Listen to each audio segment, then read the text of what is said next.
What's up, YouTube? What's up, Facebook? And what's up, any other social media platforms out there? Okay.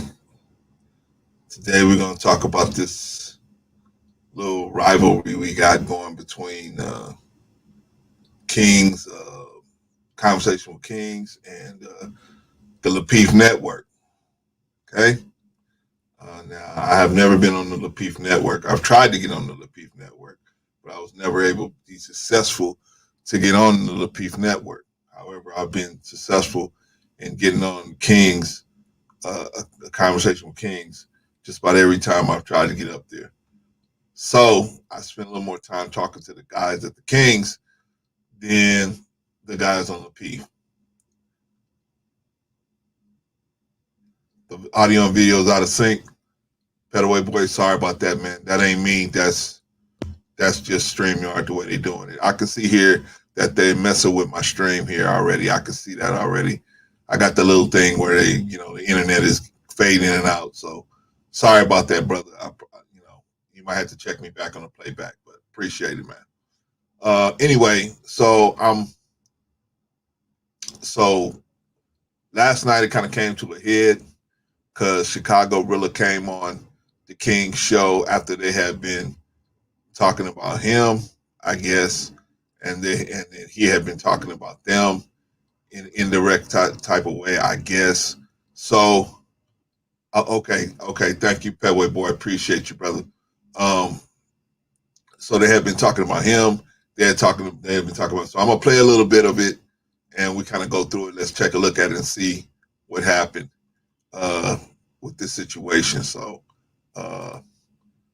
Let me go ahead and play some of it.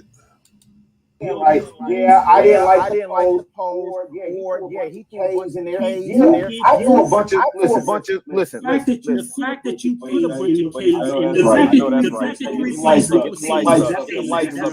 real spicy over here. That's subscribe to the sponsor. If you sit there and have to misspell words with a letter that you know don't exist, it's sassy and intense. So basically, Chicago Rilla came on, and he actually asked for me to be on there. But I told them, hey, I was with my family. I'm not going to get out of the bed or get out of my chair with my granddaughter and get on this situation. So I was watching it from home, and all my equipment's in my office. So I was like, hey, I'm not going to do it. Daryl called me and asked me, hey, he said, hey, man, they want you on there. But I told him, hey, man, tell him I'm not coming up there. Now, I told him I'd discuss it today. If Rilla had the time, I'd like to talk to Rilla alone before we got into it. I had all these different people on the stage, but I haven't heard back from Rilla. So, but he asked for Chicago Rilla did come on the show asking for me specifically and a bunch of other people here. Most of the people that's here, he asked for. He asked for me, Hannibal, and I think all of the Kings, all of the Horsemen, Chef, King, E-Black, and Daryl. I don't know if he asked for Rico, but he definitely asked for me and Hannibal to be there in as well. So I wasn't able to make it. So this is him going back and forth with Rico, and you can see how petty the thing was really getting. So you listen for yourself. Use a line that truth ain't in you. So you post up and put it on the screen. Pull it up and share it on the screen. What's up, JB? Because anybody with a lick of sense understood exactly what it was. Dude. And instead of you, and this is the crazy thing. Instead of you hitting me up like most dudes, no. Instead of you hitting me up like most dudes do, like, hey man, what's up? What's all that about? Now I'm gonna come over here and be Messy Betty and Chatty Patty. I got hold up, Rilla, Rico. The way we do it over here, we have dialogue. We bring two parties from each side, and we have a conversation. Well, listen. That's how we rock over here. I feel you on that. What y'all doing right now is interrupting. You on that, Blizzy. You can't throw salt on a man's name, and I told y'all this earlier.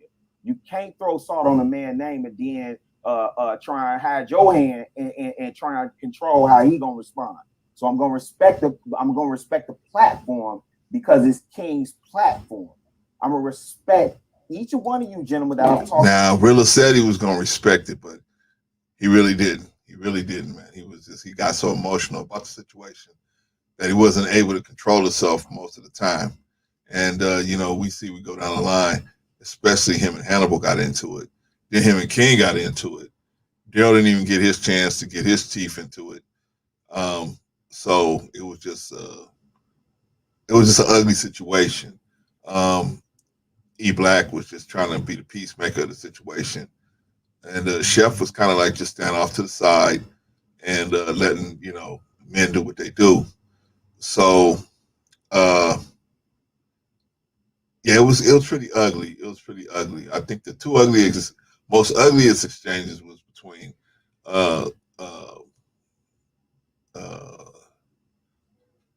Rilla and Hannibal and Rilla and King.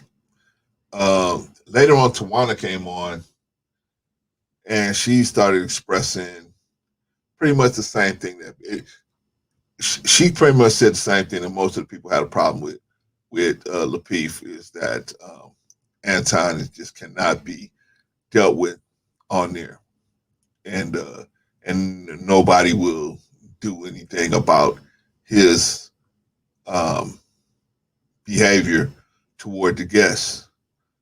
And so it was just getting really ugly, man. But I'm gonna play, like I said, I'm gonna play a little bit of it so you guys can see where I'm coming from, and then I'm going to try to ask Chicago Rilla to come and join me if he's out there on this broadcast. If he's out there, I'm gonna get in touch with Daryl and have him try to get in touch with Chicago. I don't have any of Chicago's information, so but Daryl does, so I'm gonna ask Daryl to contact him. But anyway, let's watch a little more of this exchange. Talk to behind the scenes, but I do not play when it comes to my name. So I take issue with it. What's up, JB? That's in the group, saw the post, saw the comments, saw exactly what was going on, and then come over here and misrepresent. Did I not speak on the post? You said it yourself. So I spoke on the post. So I didn't have to wait to come over here. I said what I had to say in the group. And I have repeatedly said what I had to say in that group. I ain't see that. I ain't see that, but let me help you out. I'm gonna go pull it up right now. I'm gonna help you out. I'm gonna help you out. Help me, because I know clearly I do, because you can't even comment what I said, and you got your computer right in front of you. Right. Pull it up and see what I said. Okay. And in the same way, when I addressed all the little dudes, so I'm cool on that, Rico. I'm cool on that, bro. I'm cool on that. I do want to holler at Hannibal though. I'm cool on that. Did y'all finish? Hold on. Y'all finished? I'm cool with him. We good.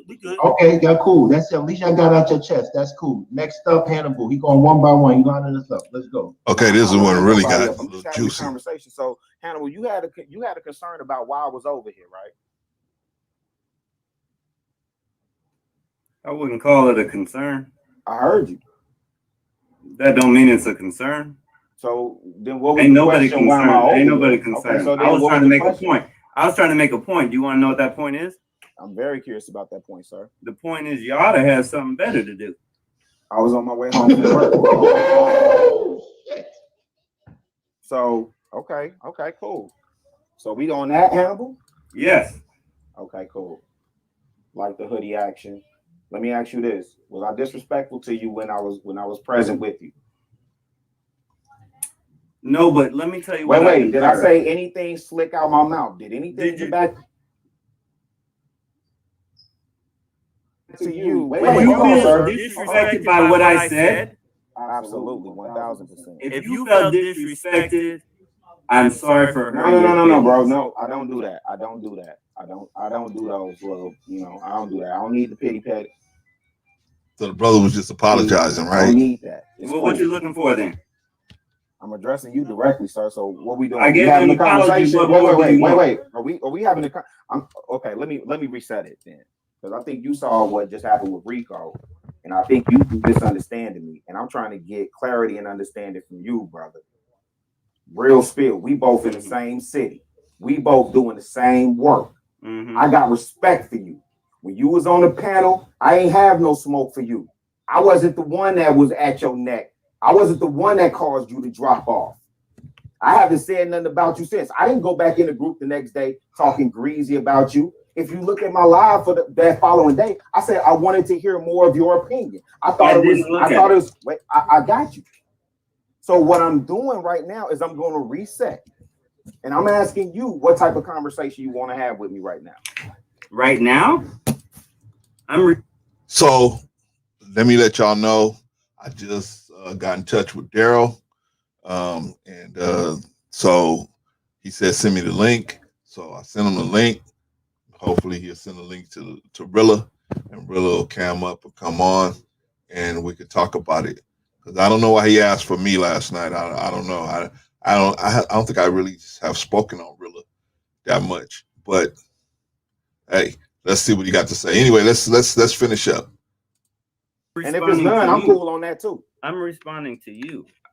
So then I asked you what was the concern, because when you say Chicago Rilla, why you even over here? But you don't say, fam, why we mention this dude's name for 3 days in a row? You've been over here 3 days. I ain't hear you say why we mention this dude's name 3 days in a row. We ain't got nothing better to do. No, I don't. No, I know you, King. I got you. Okay. Me and you gonna, sir, respectfully, we can have the conversation last. Yeah, we can. My man, salute. I appreciate you, bro. Thank you, bro. If you look at the situation here, man, Rilla's kind of just running the program over here. But hey, I mean, I guess these guys just wanted to have it out with Rilla. They had one for Rilla, and he had one for them. So everybody was just going for it. Anyway, let's continue. Streets. Where's Eric at?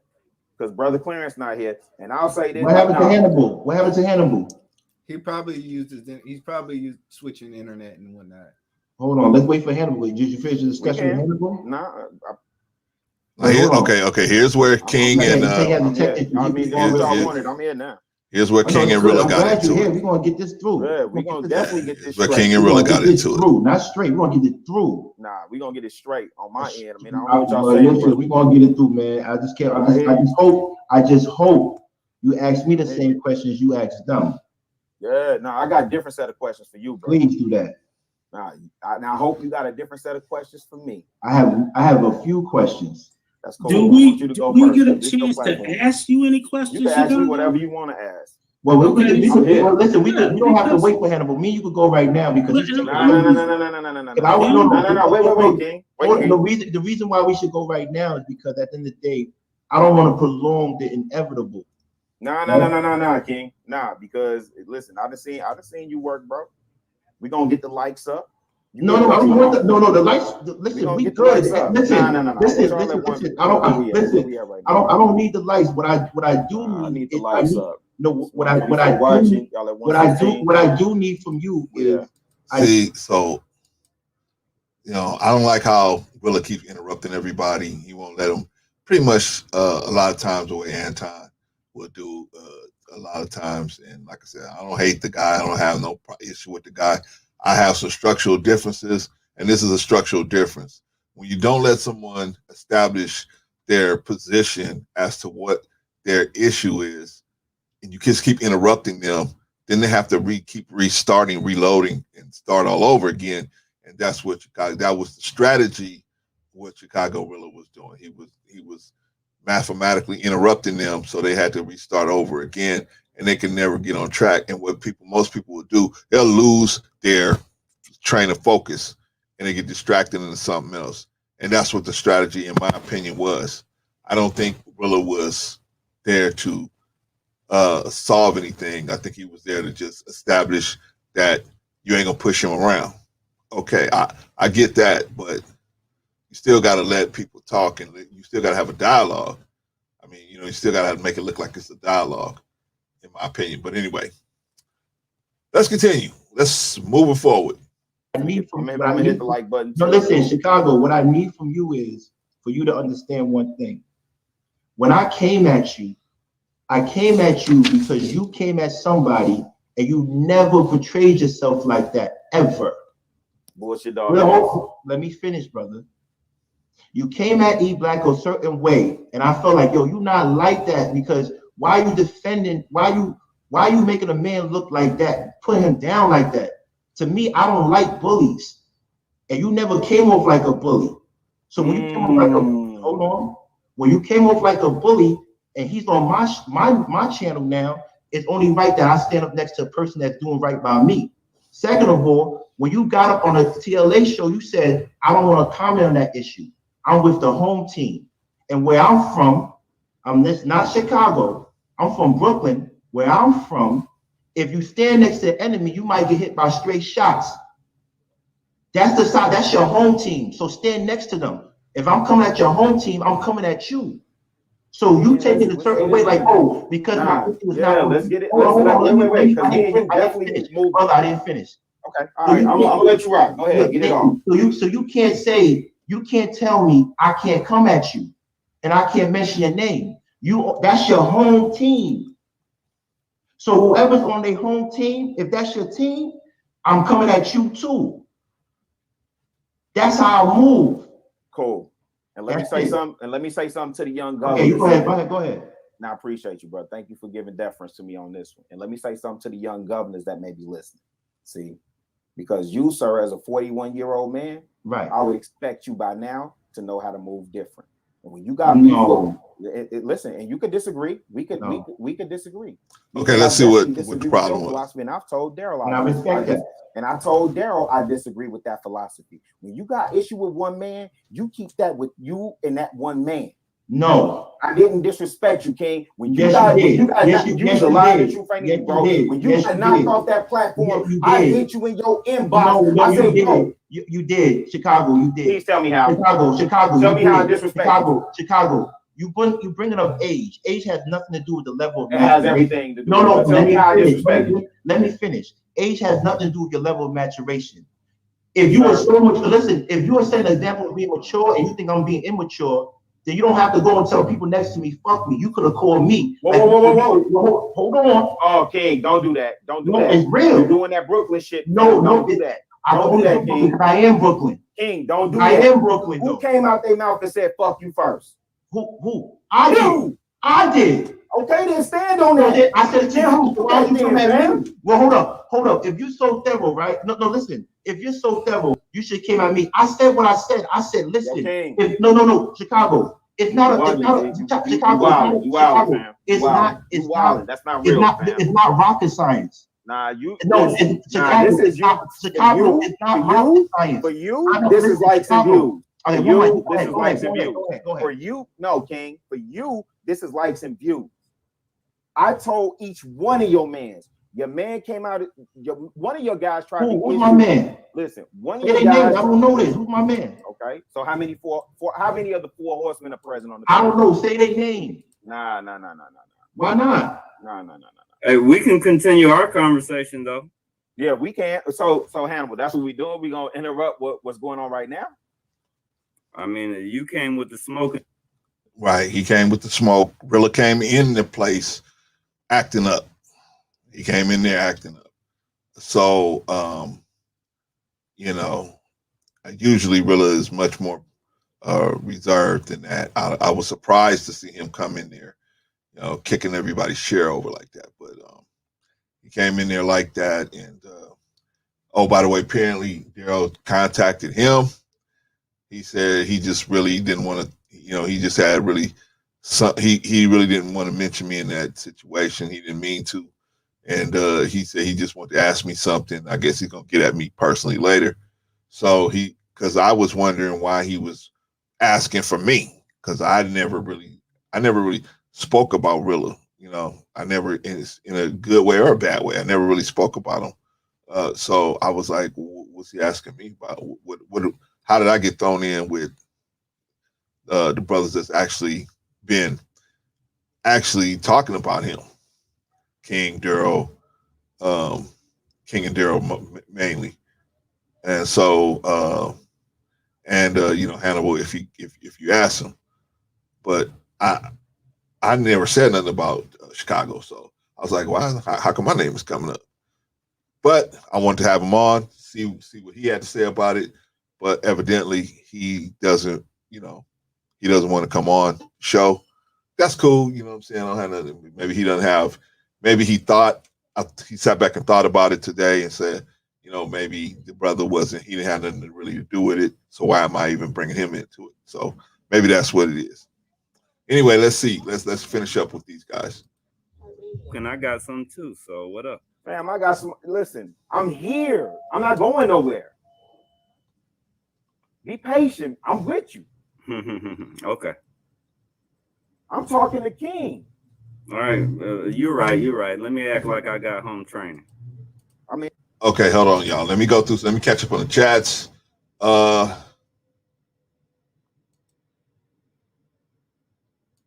on. ETCFE God, Lapeef full of lames. I don't know about that. You know, no, definitely. I don't like the way they treat people. I definitely don't like the way they treat the guests on there. That's for sure. That's why I just kind of started to leave it alone. JP, aspiring matriarch. Peace and blessings, brother Clarence. How's your spirit? Glad to see you addressing this. I'm trying, JP, and the only reason why, because Gerald called me last night and said, "Hey, Chicago Real's asking for you." I said, "Really?" I said, yeah. I wasn't even watching the program or nothing. The Chicago Real is asking for you. I said, okay. So I told him, I said, hey man, I'm sitting here with my granddaughter, man. I'm not getting up to go deal with that situation. And I could see his attitude. I turned it on to see Chicago's attitude, and his attitude wasn't about trying to resolve nothing at last night. And if I'm wrong, Rilla, come on and tell me that I'm wrong. But I could see your behavior last night was not intending on resolving anything. It seemed to me it was just a pushback on the fact that a couple of the guys were talking about you and mentioning your name in a way that you didn't feel was you know, in a good light. So that's what I felt. But you know, like I said, really, you out there, hit me up if you think you know, if I'm saying something out of order. Y'all know, and my hardcore people know, I don't lie to y'all. One thing y'all can say, I do a whole bunch of other stuff. But one thing I don't do, I will never lie to you. I've never lied to you. Anyway, ETCFE God, Anton, nobody in Detroit. That's why he got ran out. I don't know about that, brother. See, I can't speak to that. I'm not in Detroit. I'm out here in Los Angeles, California. So I don't know what's going on out there. I don't even know if he's got millions of dollars in the bank. I hope he does, because I don't have nothing against the guy except for the way he treats his guests. So, you know, maybe hopefully my point bringing up a lot of stuff was to get him to change so that Lapeef could be better, more watchable. It could be a better product. But Anton is going to kill that situation.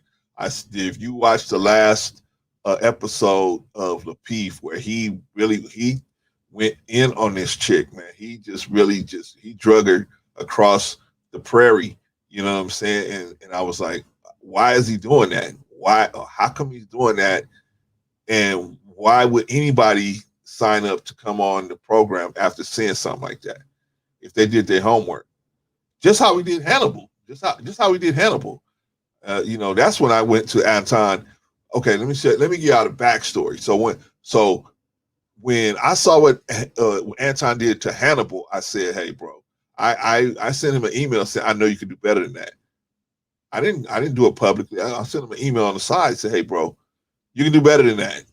Come on now. You know, come on. You know, if you keep doing that, what you're going to end up doing is you're ruining a good product." And as you can see, it's not doing well. I mean, it's not doing like it should be. It should be twice as far as it is now. But because how he has no restraints on him, that's the problem. That's the problem. Anton, nobody will check him, and so he just does what he wants to do, and he's like a wrecking ball when he gets his emotions revved up. He's just like a wrecking ball on the guests. JP, they need a mediator. They have a mediator. They have JR, right? But JR and Rilla a lot of times are just, I'm not gonna say they scared, but they just feel like, hey, this is my homeboy. I'm not gonna step in on my homeboys doing his thing. You know what I mean? Even though he out of order, that's what they should be doing. But I guess they feel like, hey, my homeboy you know, it's better for me to stick with my homeboy than to correct him publicly. And so that's the unfortunate part about it. And as long as he keeps doing that, see, somebody like me, I don't even watch Lapeef anymore because I don't want to see him going back and forth with the guests like that anymore. And then plus Anton fanboys, you know, they've been coming for me ever since I started making videos about Anton. And so one of them said something that really made me think. It said, "Hey man, why you don't watch it?" They said, "Don't watch it if you try. Why are you trying to change them? Just don't watch it." I said, "You know what? You're right. I can make a better product than that. So let me figure it out. Let me work. Let me go back and work on it. Let me go back to the drawing board and work on it. Because if he keeps doing a guest like that, how are they going to stay in business? I don't see how that's going to work."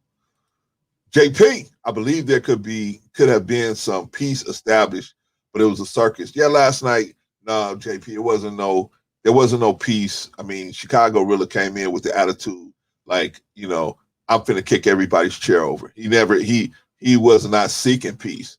It may have looked like he wanted peace, but he didn't want no peace at all, man. He was out to prove a point or show something.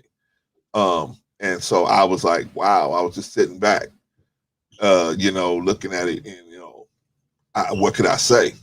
You know, I told Daryl, you know, hey man, matter of fact, I sent Daryl a text saying, hey man, you need to tell Chicago to get off of there because he ain't doing himself no favors the way he's behaving.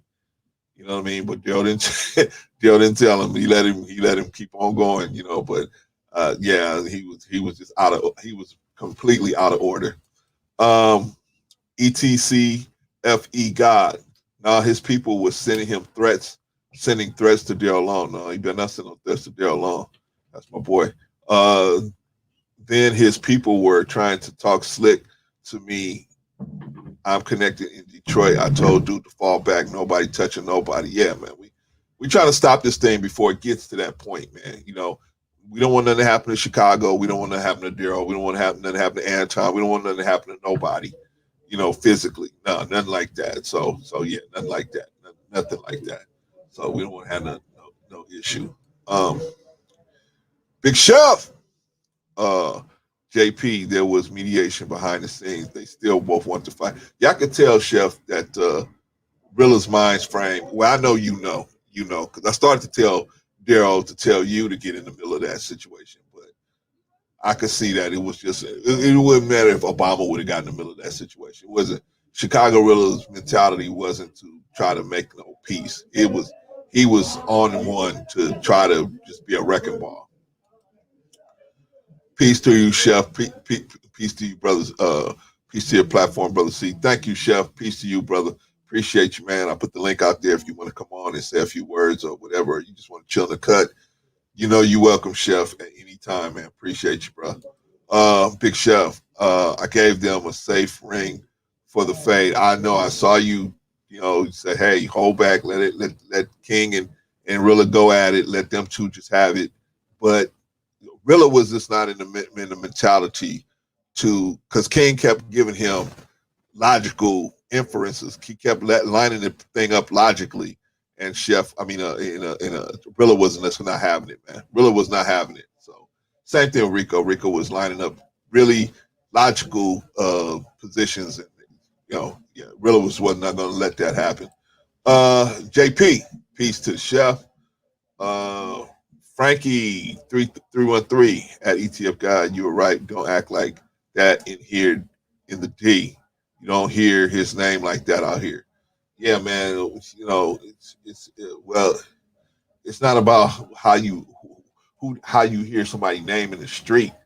What good is your name in the street if you living like a, you know what I'm saying? You want your family living right. You want you living right. You want you to be able to do what you need to do. So don't get caught up in that street living, man. Take it from somebody who's been there. Who've been beat up by the streets of LA, Compton, Watts, Long Beach, you know, all of these different places, man. Pomona, you don't want street living. It's got its place, but it's not for those who really want that. Try to do something for the community, man. That's just my opinion, brothers. JP, I suppose, Chef, it just looked like a grown man girl fight. Absolutely, JP, perfect. That's perfect. And it was really mainly Chicago Rilla's attitude that made it that way. I don't think any of the other guys was looking at it like that. They had smoke for him, but they were not just throwing dust in the air. You know, Rilla was really using a lot of tactics that, you know, a lot of times people that don't want to let you set up arguments use, which they'll interrupt you constantly, and then they will nitpick your argument, using semantics. Oh, well, I didn't say, you know, you said thought and should have been thoughts with an S. I mean, it was just really, really sad. And I like I said, I text Gerald because he and I were texting throughout the whole thing, and I was telling him, "Hey, man, you need to tell Rilla, man, he need to shut it down and walk out of there right now." You know, while he's still looking like he got some, you know, credibility, because he started really making himself really look bad.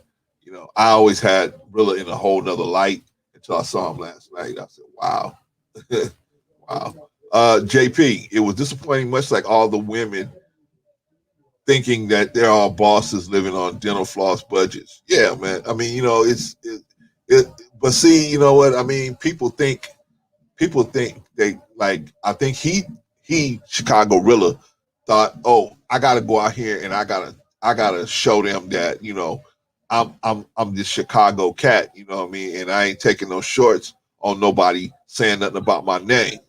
You know what I mean? And so I'm like, okay, well, if that's what you're trying to do, then okay, do that.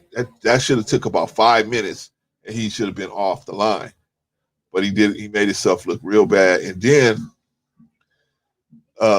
you know, he just kept making the situation look worse.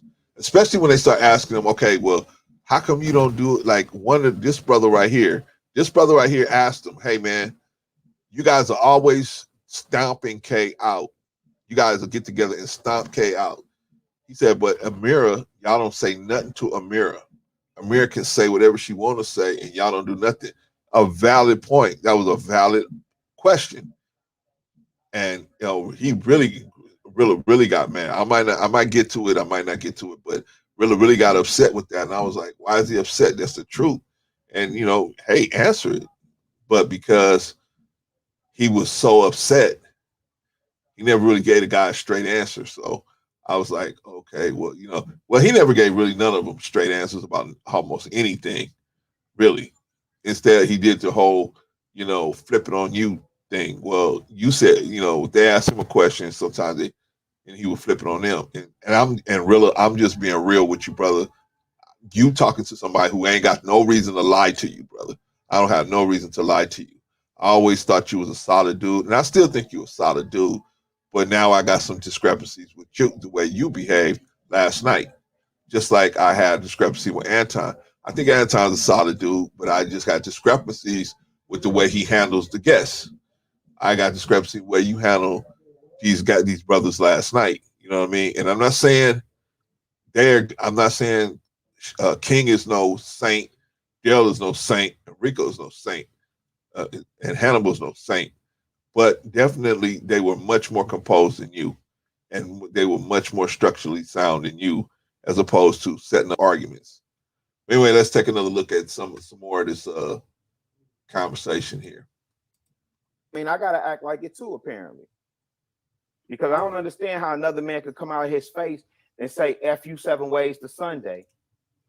And I talked to 3 of your partners. Now they all got connection lines into me. That wasn't a situation where I'm scrambling, trying to reach out how you portrayed it on this show, King. I'm glad he reached out to you. I pay attention to everything, G. That's not how that went down. Like I'm scrambling, trying to reach out to make amends with y'all. That's not what happened. And you know that's not what happened. It was conversations happening behind the scenes where gentlemen were trying to have gentlemen discussions. I'm not distancing myself away from nobody. So Anton is grown man. Wait. Your beef was with Anton. It was no. I just told you what my beef was. My beef was with no. Chicago, you can't tell me what my beef was. My beef was with anybody associated with that network. Okay, then keep that same energy, fam. If that's what you want, listen. If that's what you want, King, and I respect. See, okay, JP. I don't believe it was just Rilla. King was composed for gaslighting. See, now it was Rilla. You saw that just exchange there. Now King was saying, "Hey, look," and even people that was trying to apologize to Rilla was like, "Nah, don't apologize to me. Stay on that." It was Rilla. It was mainly Rilla with that whole energy, with that type of energy, and I don't know why.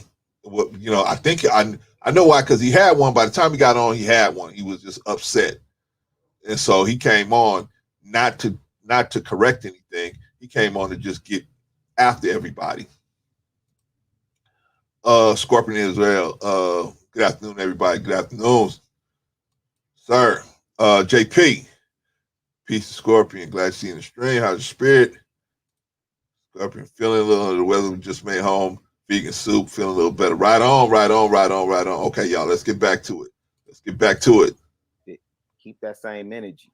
It's always the same energy. I haven't stopped. That's cool. But my thing is this. Chicago. Wait. Can I say this too real quick? Yeah, go ahead. My boy. Please, sir. You ain't ever got to worry about me getting a show, because I never started in this to be in a show, on a show. I never asked for a platform. If I wanted one, I could have been got one. I don't want one. So you can stop feeding that to your audience and thinking I'm being denied a platform. I'm not. I tell JR all the time, the moment I'm not adding value, I'll step down. But right now, I'm speaking to these young bloods, and that's my focus, sir. Okay, I get what you're saying, and I respect your positivity, but I'm going to continue to disrespect your network, and you're part of your network. Why I'm going to disrespect it? Because if you stand next to a man that silenced me and you didn't do anything about it, you just as guilty. Okay, cool. And that's what I'm standing on. Okay, well then stand on that, bro. That's it. Listen, King, you a warrior. I love that in you, bro. You know what I done told? I tell you this to your face, and I just said, hold on. I done said this to your peoples, fam. You talented enough where you ain't even got to do all the antics. Feed the people value. That's what they want from you. Yes, sir. I get that kumbaya stuff. I get that kumbaya stuff, but I'm not with the kumbaya stuff, man. But listen, since you Shaka Zulu warrior, you do. I'm Ghanaian. I'm Ewe tribe. I know my tribe. Wait, what's the tribe? I know Ewe. I know my tribe. It's different. That's what I'm saying. I know exactly what tribe I'm in. I know exactly. Stand on that, fam. Yeah, I have. You see how Arilla is constantly interrupting the person talking. Scorpion Israel. Thanks, Brother Clarence. You're a great mediator into these street YouTube beefs. I'm trying, man, because I don't want to see nobody get hurt. I've been there, man, where I saw people get hurt, and I saw it start from just a little piece of hardly nothing, man, where, next thing you know, somebody's laying in a casket. So I'm from Los Angeles, so it can go real left real easy. So I'm trying to talk to the brother before it gets to a really ugly situation, man. But thank you, Scorpion Azrael. JP, Scorpions are here in the weather. Glad you may keep you in my thoughts. Okay, all this is home team stuff. Okay, so let me get back to the. I have to stand on that because you telling me to defend, not to defend my brand and my name. Why would I tell you not to do that, bro? What did you hear me say in any of that? What did you hear me say? You just said to me. You said, listen, do me a favor. Don't mention my name. I didn't tell you that. No, hold on. You said hold on. You said you got beef with Anton. What that got to do with me? Facts. And I'm saying to you, I got beef with anybody that stood that day and didn't do nothing about it. And I got beef with the whole thing because to be silenced on a network is like being a hold on. Let me finish. To be silenced on a network it's like being a coffin, alive. Nah, King. Nah. You I ain't ain't with finna me? rock with that. I'm not finna rock with that. No, you didn't. You don't have to rock with it. I'm not finna rock with that, King, because You don't have to rock with it. you trying to spin it like a No. It's not spinning it. Nah, yes you is. It's me saying to King, me. yes you is. No. Okay. Y'all really think that you listening to, now y'all are listening to Rilla's energy. Does it look like Rilla got the kind of energy to try to make something happen where everything is going to get, anything's going to get resolved? No. That's what I was telling Daryl last night. I said, you might as well tell Rilla to just go ahead and get off the stream because he's not making himself look too good by the way he's handling the situation. That was just my opinion. JP, when does each man stand for themselves, though? You know what? It reminds me of the Tupac Bad Boy Snoop Dogg situation where Tupac had a problem with Bad Boy because Bad Boy had a problem with Death Row. But Snoop was like, I ain't got no problem with them. They got a problem with Suge, not with me. So I'm not going to let the problem they got with Suge stop me from getting money when I go to the East Coast to perform. That ain't got nothing to do with me. But Tupac thought, hey, if they got a problem with one of us, they got a problem with all of us. See, you got to know when it's like that and when it's not like that. You got to know where it's basically how each man feel. Is how you feel. In this situation, I don't think it's a warrants that. I think you can move past the dudes you don't have no problem with to get to the dudes you do have a problem with, in my opinion. Right? Man crashing into your car and mess your car up, and you go to his house and burn his house down with his family in there. What did the children do? What did the wife do? The wife didn't do nothing. The children didn't do nothing. They innocent people. But why should they burn in the fire just because you're mad at the husband? Because the husband was the one that crashed into your car. See, that's what I'm saying. There's a time for that. But God will tell us when to do something like that. But right now, just on different disagreements between our own family, our own people, why do we have to take it to that extreme? Here we got a 400-year-old person that been doing something to us for 400 years. 400 years. We won't even throw a rock through his window. But here, our own brothers, we want to burn the whole house down. I mean, it don't make no sense to me. Like I was telling them before on the other live stream that I was on the King's live stream. I said, here you got your own little brother right here next to you. You ready to go to war with him. You got drug dealers, pimps, prostitutes on all your corners in your neighborhood, and you ain't going to no war with none of them. They killing more people and misleading more people than anybody. They doing more harm than the police. They're doing more harm than the white people. They doing more harm than almost everybody. Right? But we revere them. We look at them as heroes. Big Meech is a hero. Right? Frank Lucas is a hero. Right? They're entrepreneurs. 50 Cent is an entrepreneur. Jay-Z is an entrepreneur. But they killers. Right? They let our people, they sold drugs to our people and put a lot of them in the graveyard. But that's the reality of the situation. So you got to know when to move and when to do something like that, JP, when to move. In this little type of situation, why go at the whole group when it was the one dude and it's men? When you can go to the one dude. See, this is how it should go. You got a problem with Anton. Let's just say it out loud. So King got a problem with Anton. So what he should do is go straight to Anton on the side and say, Anton, I got a problem with what you did to me. And then the other dudes he should go to on the side and say, why didn't you say something? Why didn't you help me? You saw me in that situation. Why didn't you do nothing? And then maybe he can get a response. Maybe they'll say, hey, I had this was my reason. But King ain't even giving them a chance to respond or give them a reason. You can't, unless you know why a man did something, you can't fault him. Like, unless you know why a man is out there selling drugs out there, you can't fault him for doing it. Unless you know why a woman's out there selling her body, you can't fault it. You don't know the situation, but you like, oh, you just a bad person. You judging them without seeing, knowing the situation on the other side. You got to be able to get some more information before you can make a judgment and then take action, right? It's just like Wild Wild West. They catch you with a horse that's not yours. They just hang you out there and call you a horse thief without saying, "Oh man, maybe this guy got the bill of sale in his pocket." After they hang him, they find the bill of sale in his pocket, right? But it's too late. They already hung the dude, right?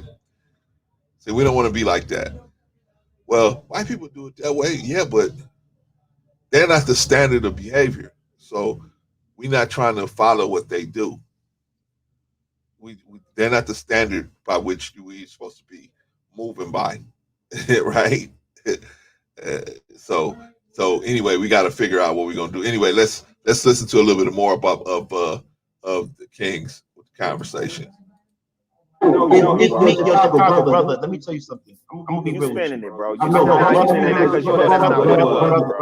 be real with you. Honestly, at the end of the day, I'm just happy you came on this stage because to me, I thought you were scared.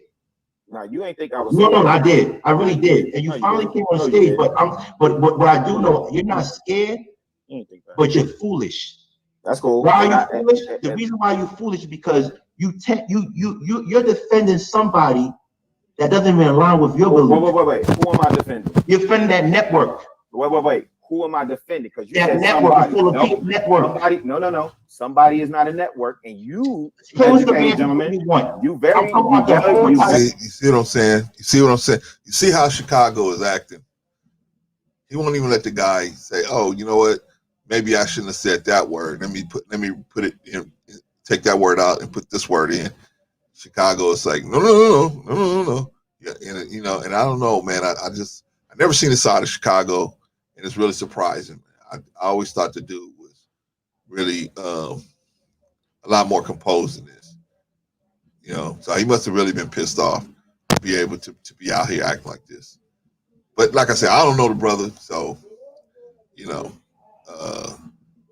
just asked for me last night. So I don't know what that was about because I definitely didn't say anything about him that I'm aware of. Anyway, let me catch up on some of these chats, y'all. Scorpion, Azrael. Some men aren't looking for anything logical like money. They can't be bought, bullied, reasoned, or negotiated with. Some men just want to watch the world burn. You true indeed. And but there's other men on the other side of that, like Pablo Escobar. You know what I'm saying? You either taking the bullet, you either take the money or the bullet. Which one you want? You know what I mean? It don't give you too many choices. Either the money or the bullet. So we got to be within ourselves to know what we want and know what things supposed to be. And I'm trying to stop this thing. I hope I can. I hope they'll let me stop it before it really gets ugly, man, because it looks like it can get to a really bad place and some people can get hurt. I've been telling Daryl for the longest to leave Anton's wife alone. Now, to Daryl's credit, he hit me up a couple of days ago and he said, "Brother Clarence, I had to go back on my word because XYZ." I said, "Okay, Daryl, let's get together and talk, and we get you give me the receipts, show me where what you did was warranted, and I might not press you that hard." And so he said, "Okay, man, I'll do it." You know what I mean? We just haven't got together yet. But he said, yeah, he came to me, he texted me, he said, "Brother, I couldn't keep, I couldn't leave it alone no more. I had to go back on him." And then I saw the video where Anton was pretty much destroying little sister on this program, man. You know, I mean, he could have disagreed with her, but he didn't have to be that what's the word, disrespectful to her. You don't see, man. Let me tell y'all something, man. You guys have a live stream, you guys have a channel or something like that, and you invite somebody on, man. You don't know if their wife or their husband is sitting right next to them, or their children is in the room, and you talking to them like they crazy, man. You don't know. You see, and that's what Anton don't get. Just because you're a millionaire don't mean, you know, just like it's like Tawana's husband used to be sitting right there with her, but here you talking crazy to this lady, and her husband's sitting right there. Her husband got to sit there. What you think her husband gonna think? Where her husband's sitting there listening to you, talking to her like she got a tail between her legs. Of course he's gonna get upset. Of course he's gonna say to her, "Why are you even on this program? What is it that is gonna allow you to let them talk to you like that?"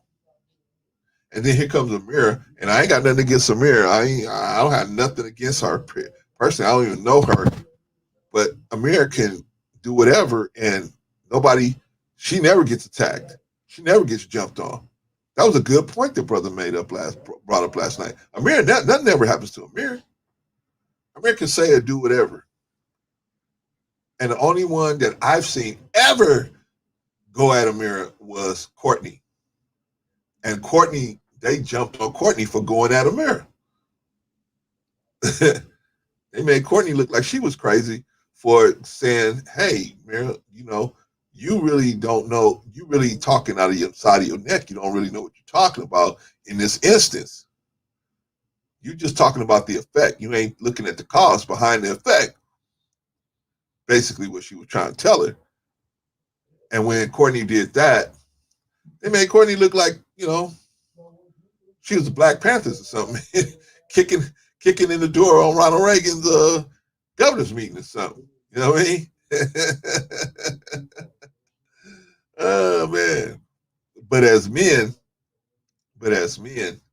I would think, now I'm gonna try to find that video where Anton went off on the little sister, but as men, you know, we got to look at and say, okay, there's got to be a line that, you know, but see, the problem with the Lapeef situation is there's nobody that I think Anton respects enough that he's going to listen to them. I don't think he respects them enough to do it. Because if he did, they would say, "Hey, brother, you out of order." I watched that video. I watched about maybe 45 minutes of it. And Anton went in on this chick, man. "I'm the MFing man. You better MF and Google me," you know, and just talking to her real crazy, man. And the sister, in her own defense, of course, went into a masculine framework just to defend herself, right? Of course she did. So she started shooting back shots at him from a masculine framework, and then they jumped on her for being in a masculine framework when she felt that that's what she had to do to defend herself and protect herself from what was happening to her. Go look at it for yourself. The last Lapeef episode. It's the sister with the braids. He went bananas on her, right? Totally uncalled for the way he acted towards her. And if you out there, Anton, you want to come up and defend yourself from that, man, come on up here. Come on up here. You know, I'm not like Daryl. I don't have nothing against your family. I don't have nothing against that, none of that. I'm talking about you and what you did on the show. Same thing with you, Rilla. I'm talking about what you did and what you got out here. If you out there, you want to come on, you want to cam up, come on and cam up. If not, I understand. I ain't saying you got to. I'm just saying, if I'm saying something that's wrong, come on here and correct me. Come up here and correct me, because I ain't trying to. I'm not trying to start no problems. This is Brother Be Easy named us the Truth Chamber. This is the Truth Chamber. We just telling the truth here. This is the truth. Let me see. I got another comment here. Brother Startup. Anton needs to be careful. He will talk to the wrong woman one day, and her people will look for him. Well, we already seen that happen with Tawana, right? Her husband came on there that last show and wanted to pull him from limb, right? And who could blame him? Who could blame him for that? The man got to sit there and listen to his wife get insulted every 5 minutes. and you know what I mean? And I think at some point, Tawana was just trying to say, you know what, I think I can, she was trying to, be the bigger person and try to say, if I just talk to them, maybe they will see the error of their ways, but especially Anton didn't. And so, and unfortunately, JR, I don't think Anton looks at JR as a person that can say anything to him because he's not in the same financial class as him, quote unquote. I don't know. I don't know JR. I don't know JR's situation, but I'm assuming. I'm just making an assumption. I could be wrong. JR, if you out there, you want to come and clear it up, cool.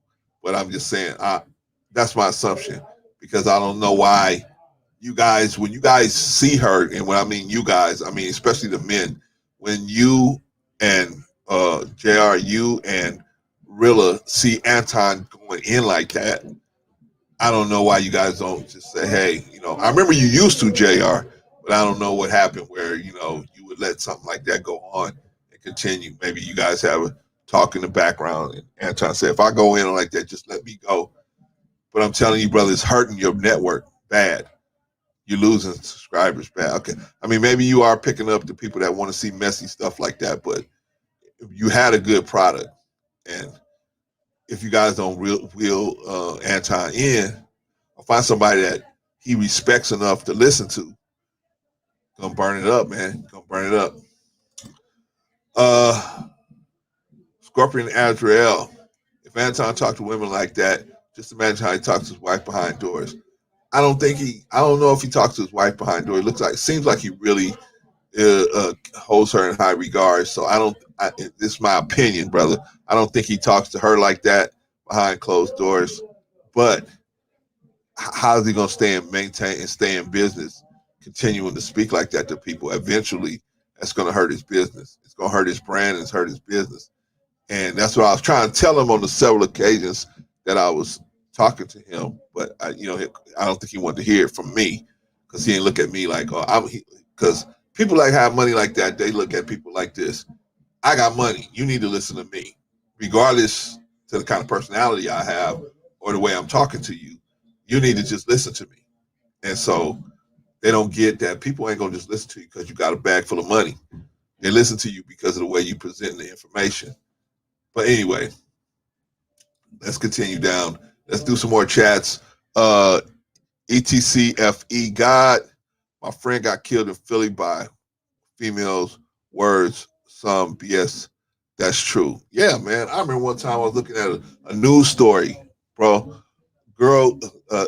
This girl was with this gangster dude, and she said she wanted some orange juice. So he stopped at the store to go get the orange juice.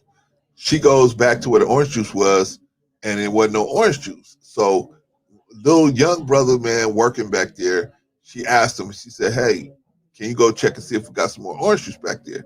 Guy said, I just came from back there. There ain't no orange juice back there, man. And she was like, well, can you go back and check? He was like, I just came from back there. I don't have to go back and check. I already know it's not nothing back there. And this is my place. This is my spot. I know exactly what's going on here. She got so upset, she went out to the car and told the guy in the car, hey, this dude is messing with me. Now, the dude didn't say nothing but, hey, we don't have the orange juice. But she went and told her boyfriend in the car, hey, this guy's messing with me. The gangster dude comes into the supermarket, kills the little youngster right there, just pulls a gun on him, shoots him, kills him dead right there. Bang. Now she's in the car with a crazy dude that killed this dude. And some kind of way she got away from him after a couple of days later because he took her out of town. She went back home, and then the police had to hide her because they found out he was trying to kill her and her family. But see, just situation could snap that quick. It could snap that quick. So we got to be careful out here in these streets, man. Especially men talking to men. ETCFE God. My friend got killed in Philly. Oh, okay, yeah. We went through. We said that one. Startup. Anton is trying to be like Kevin Samuels, but he's married. Anton loves to show his location, the type of car he drives, where his wife is. Anton needs to chillax. Yeah, man, he is not up on security, man, and that's the bad part about this situation. The more you start getting more notoriety, you're gonna need more security, man. You know, you're gonna need to secure yourself and you secure your family because it's crazy people out here, man. Everybody ain't wrapped too tight out here, man. You can't be putting all your personal information out here. At least I don't know. When you ask Pop Smoke, you know, Pop Smoke, the rapper that got killed out here in L.A. You know, he put his information out there on Facebook, and he was dead a couple hours later. You know what I mean? So, you know what I mean? I would, you know, to me it ain't a smart move, but for some reason he thinks, man, you know, it's a smart move. I'm talking about Anton as far as putting out information like that. I wouldn't do it if I was him. But you know, like I said, I'm a different kind of cat. Startup. Lapeef Network is turning into a black manosphere. I don't know if it's turning into the black manosphere, but it's definitely becoming unwatchable. It's definitely unwatchable for people that got sense. It's definitely becoming an unwatchable situation, man. It's what it's like. Reminds me of is the new Jerry Springer. It's the Jerry Springer of YouTube, black YouTube. It's the Jerry Springer of black YouTube, where you know they just bring guests on and they argue, and Anton just beats up the guests. As long as you know they black women or black men, he'll just bring them on and beat them up. And I'm like, why? What? Why do that? You have a good product, bro. Why beat up your guests? You have a good, but like I said, I just don't watch it anymore. Startup. He talks to his wife like that behind closed doors. I'm married. I don't talk to women like that. I don't know if he talks to his wife behind closed doors like that. I don't know. You know what I'm saying? So I don't want to put that out there on him. I'm just interested in what he's doing business wise. I'm just looking at him as a business person. I don't think he's making a smart move by attacking his guests. And I told him this I told him this already, and I told him this behind the scenes as well. But you know, he still, I guess it brings views, so he still does it. You know, whatever. Pop Smoke, Scorpion Azrael, Pop Smoke. Yeah, Pop Smoke was out here in L.A. He was out in L.A. in a B&B out here in the Hollywood Hills, and he told the whole world. Gave out his address, phone number, where he was staying, what time he was going to be there, all of that. And he was dead a couple of hours later. And so that don't make no sense to me. You got to be tight on your game. And I'm trying to stop something like that from happening here. That's why I'm trying to get in the middle of this situation, because most of these guys are good guys on both sides. These guys are good guys. I mean, you know, everybody has faults, but basically they're good guys on both sides, right? The P side, and even though I disagree with them on the P side, and some of the stuff I disagree with some people on the King side, but they're basically decent people, man. But see, something like this could get out of hand quick. They could get out of hand quick. So that's why we need to pull it together and encourage them to you know, bury the hatchet. Because if you don't, sooner or later somebody's gonna get hurt. Sooner or later somebody's gonna run into somebody, and it's gonna be a problem. And at least that's the way it goes out here. I don't know how it goes. I'm sure it goes just the same way in Detroit, Chicago, Philly, wherever, you know what I'm saying. I'm sure it goes in New York. I'm sure it goes the same way. Let's still hear a little bit more. Harry, no, you're articulate. No, I'm talking about you changing the whole thing. I'm asking you specifically. Listen, no. Who are you saying I'm defending? Listen. Chicago, you can play with semantics all you want. Nope. Who are you saying I'm defending? Listen, you play semantics all you want, but you know what I mean. Okay. Listen. You're defending someone you don't agree with. Who is the someone? Anton. Okay, so I'm defending Anton. When have I ever defended Anton? silence is Come on, bro. You can't do that. Wait. Are you saying silence is not acceptance? Bro, you can't do that. Are you saying silence is not acceptance? So let me clean up what King is saying. So King is saying by you not saying anything about some of the stuff that Anton is doing, your silence is complicit, right? It's like in Germany in 1940 when they started moving the Jews into boxcars and railing them into the concentration camps, right? There was German people that wasn't with the program, but because of their fear, they were silent. So their silence made them complicit to the situation. They had fear, and now they had a good reason to be silent, to fear they loss of their lives and their families' lives. But that silence made them complicit to the situation. That's why it took so long to unravel that situation. But I think that's where King is coming from. Everything Every Day podcast, they're long. Four Horsemen. What's up, Brother D? Yeah, I was just telling him about the situation we was having down there yesterday. Me and you were texting about that situation. Conversation with King. What's up, King? Appreciate you, man. You just now a subscriber, King? I've been a subscriber of y'all's, man. No, I appreciate you, bro. I appreciate y'all, man. Appreciate y'all. I'll put the link out if anyone of y'all want to clear up anything, man. But my whole goal for doing this is to try to get Chicago Rilla on the line and have him come over and clarify. I really didn't like the energy he brought to the show last night, and I wanted to know, I only had two questions for him. Why did he come on there like that? What was his purpose for doing that? And then the other question I had to ask him was, why was he asking for me? Like, what did I? Because I don't remember mentioning Rilla on any pretty much anything. Even though I was on the show, but I'm a grown man. I'll be on anybody's show if I want to be on their show. I'll be on anybody's show, and so even that's what I'm saying. Daryl is my boy. Daryl Long is my boy. But if they invite me on Lapeef, as long as they treat me with respect, I'll go on there and talk to them. I have no problem with it. You know what I mean? I don't mean I ain't down with my boy, but it just I go where, I feel like I'm gonna be treated right. You know what I mean? So as long as they ain't, I'm not gonna sit there and watch them disrespect nobody though. I definitely would have spoke up on that. They probably would boot me off the program. Like they booted Hannibal off, or they booted JP off, and they booted off Be Easy. They booted those cats off just because they was talking to, they took a stand.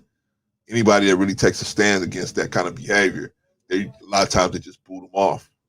And I knew it was coming for King, man. I knew King was gonna get booted off there sooner or later. I knew it. I could tell because he was pushing back too hard, and I could just tell it was coming. But that's what happens, man. But anyway, man, glad y'all came through. Anyway, I'm just trying to lay out the foundation of what was happening yesterday and how Chicago Rilla came in. He had the energy that he really wasn't trying to make nothing happen.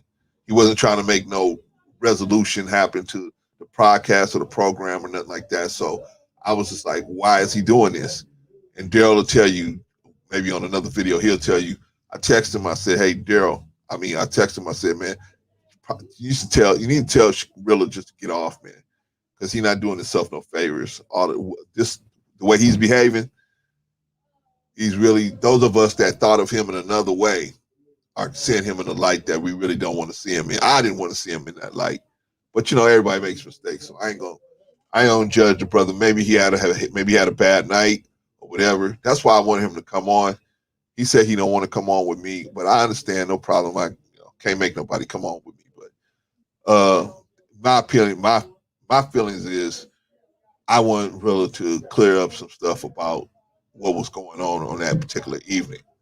I think you guys, the Four Horsemen, you guys was trying to lay out a logical information, but for some reason he wasn't going to allow you guys to do that. So I don't know what was up with that. And so that's what I wanted the answers to. And then I want the answer to, why was Rilla asking for me? What did I do? I don't remember doing anything. I don't remember mentioning Rilla at all. But you know, I can dig that. Anyway, let's move forward. Listen, King, was You I don't want not to in play your this inbox? game. Look, You're gonna go there. It's let's go there. solid. What happened? What happened after you? What happened after you left when you got kicked off? I left need to or know I what was kicked going off? on. Which one What is it? happened? Who was in your No, inbox? no, Who no, was in your no, IG? no, no, no, no, no, no, no. I left Yes or or I no? kicked off. Who was in your IG? I left don't or I know. got kicked off. I have no idea. When I was on the No, you platform, don't. So then why are you talking about something that you don't know about? what happened? No, no, what was hold the up. message in your No, inbox? the thing Nah, you tell the told me. people what was the message in your inbox. So you guys see how it just degenerated into something like this, right? It pretty much degenerated into something like they got on Lapeef's on Lapeef Network, where it just degenerates into something that's just like you going back and forth, splitting hairs, right? All right, let's finish. So Chicago, I'm gonna tell the audience what the message was, bro. Listen, Chicago, you just told Rico not to speak on something you don't know about. So why are you speaking on it? What was the message in your inbox, No, bro? answer my question. Oh, why I'm speaking on it? Because you're the one running around painting the narrative. Oh, I got kicked off that other network. So what did happen? I was silent, so on and so forth. I didn't get kicked off? I have no idea what happened. Okay, do you want me to send you receipts or you want to post it up You online? gotta do that. You clearly have been running around, but what I'm asking you is No, but my thing is you can't listen, Chicago, you can't set rules that you're not gonna follow. You told Rico, if you don't know about it, why are you speaking about it? I'm speaking and listen, and I'm answering your question. You see what I mean? This is why we can't have a conversation. I'm speaking about no. Let me be clear. I'm speaking about it because you spoke on it. You were the one running around saying you was kicked off the network. Yes or no? And I have receipts. And I sent it to Chef. All that. Chef, hold on. You trust Chef, right? Come on, bro. Chef is no. Chef is my guy. No, Chicago. We want to put receipts. We don't want to talk no more. You told Rico to get the receipts and pull up. I'm putting up the receipts. Chef, when I got blocked. No, hold on. Okay. No, it is the argument. No. It is the argument. You're trying to frame my character. It is the argument. That's not what I said. King. So what are you saying? You're not paying attention to it, bro. No, what was the conversation? You getting stuck on whether you was kicked off or not. So you because that makes a big difference. Because if I had left, it makes a big difference. Because if I had left the show, fair, right, bro. That's fair. No. Listen to what I'm saying, Chicago. If I had left the show, I wouldn't be talking about you because I left the show. I said that's fair. Right. Now, so let me show you the receipts. So it did. I can show the receipt of what I sent in your inbox. I don't have it. I blocked you. I know that. So I blocked you before that. So wait. No, you didn't. No, you did. No, you didn't. King, don't do that. No, but pull out the receipts. You know, for now this is another thing I don't like. I don't like when you are on another man's platform and you start telling them what to do. Really, if you're out there, brother, don't do that no more. Don't tell you're on somebody else's platform and you tell them what they can and can't do. Please don't do that. That's a really bad look. And I like Rilla. For the most part, I like Rilla. I was very surprised to see this side of him, man. You know, and like I said, you know, I don't personally know. I personally have talked to Anton many times, but I have never personally talked to Chicago Rilla. So, you know, I just feel like, man, he just did himself. You know, it's like finding out your mother and your father's Santa Claus. You know what I mean? It's like all them years I've been leaving cookies out, y'all been eating them.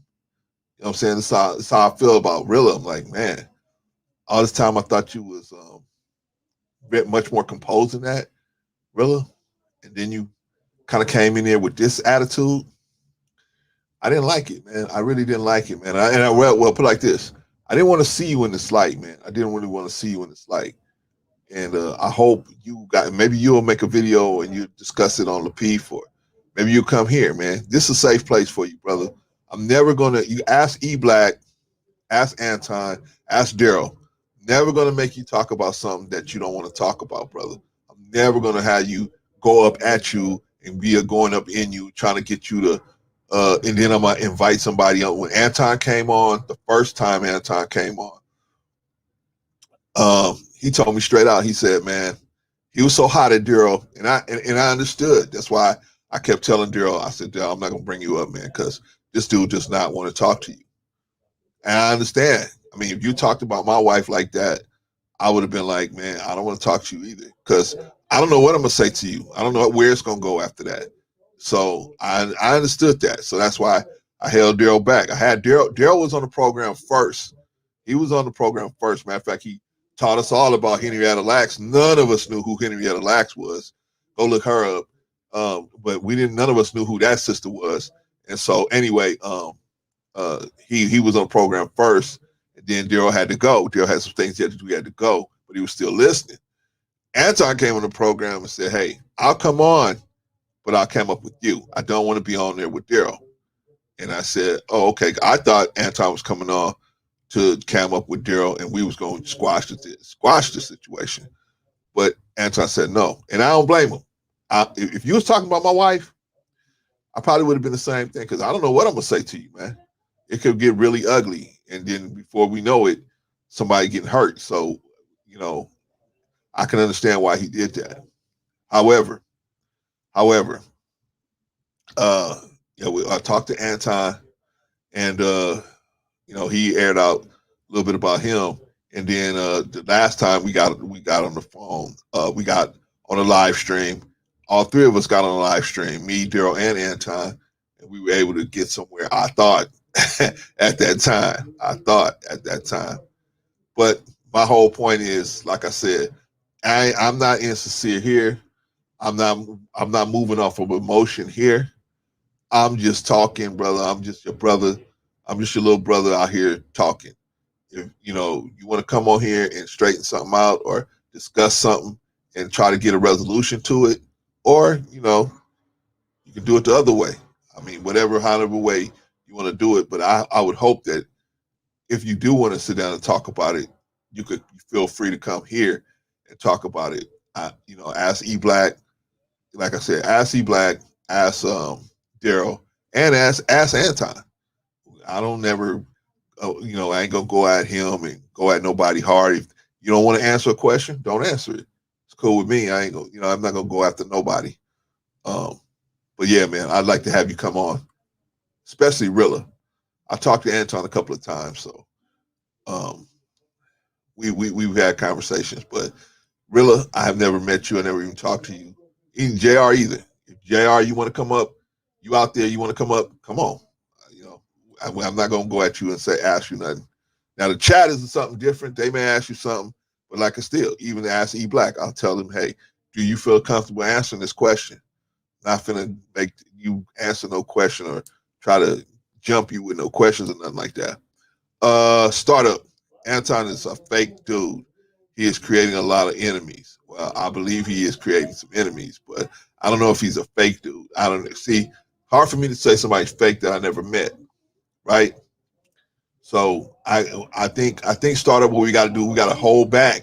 We got to hold back our opinions of men, that we haven't walked in their shoes.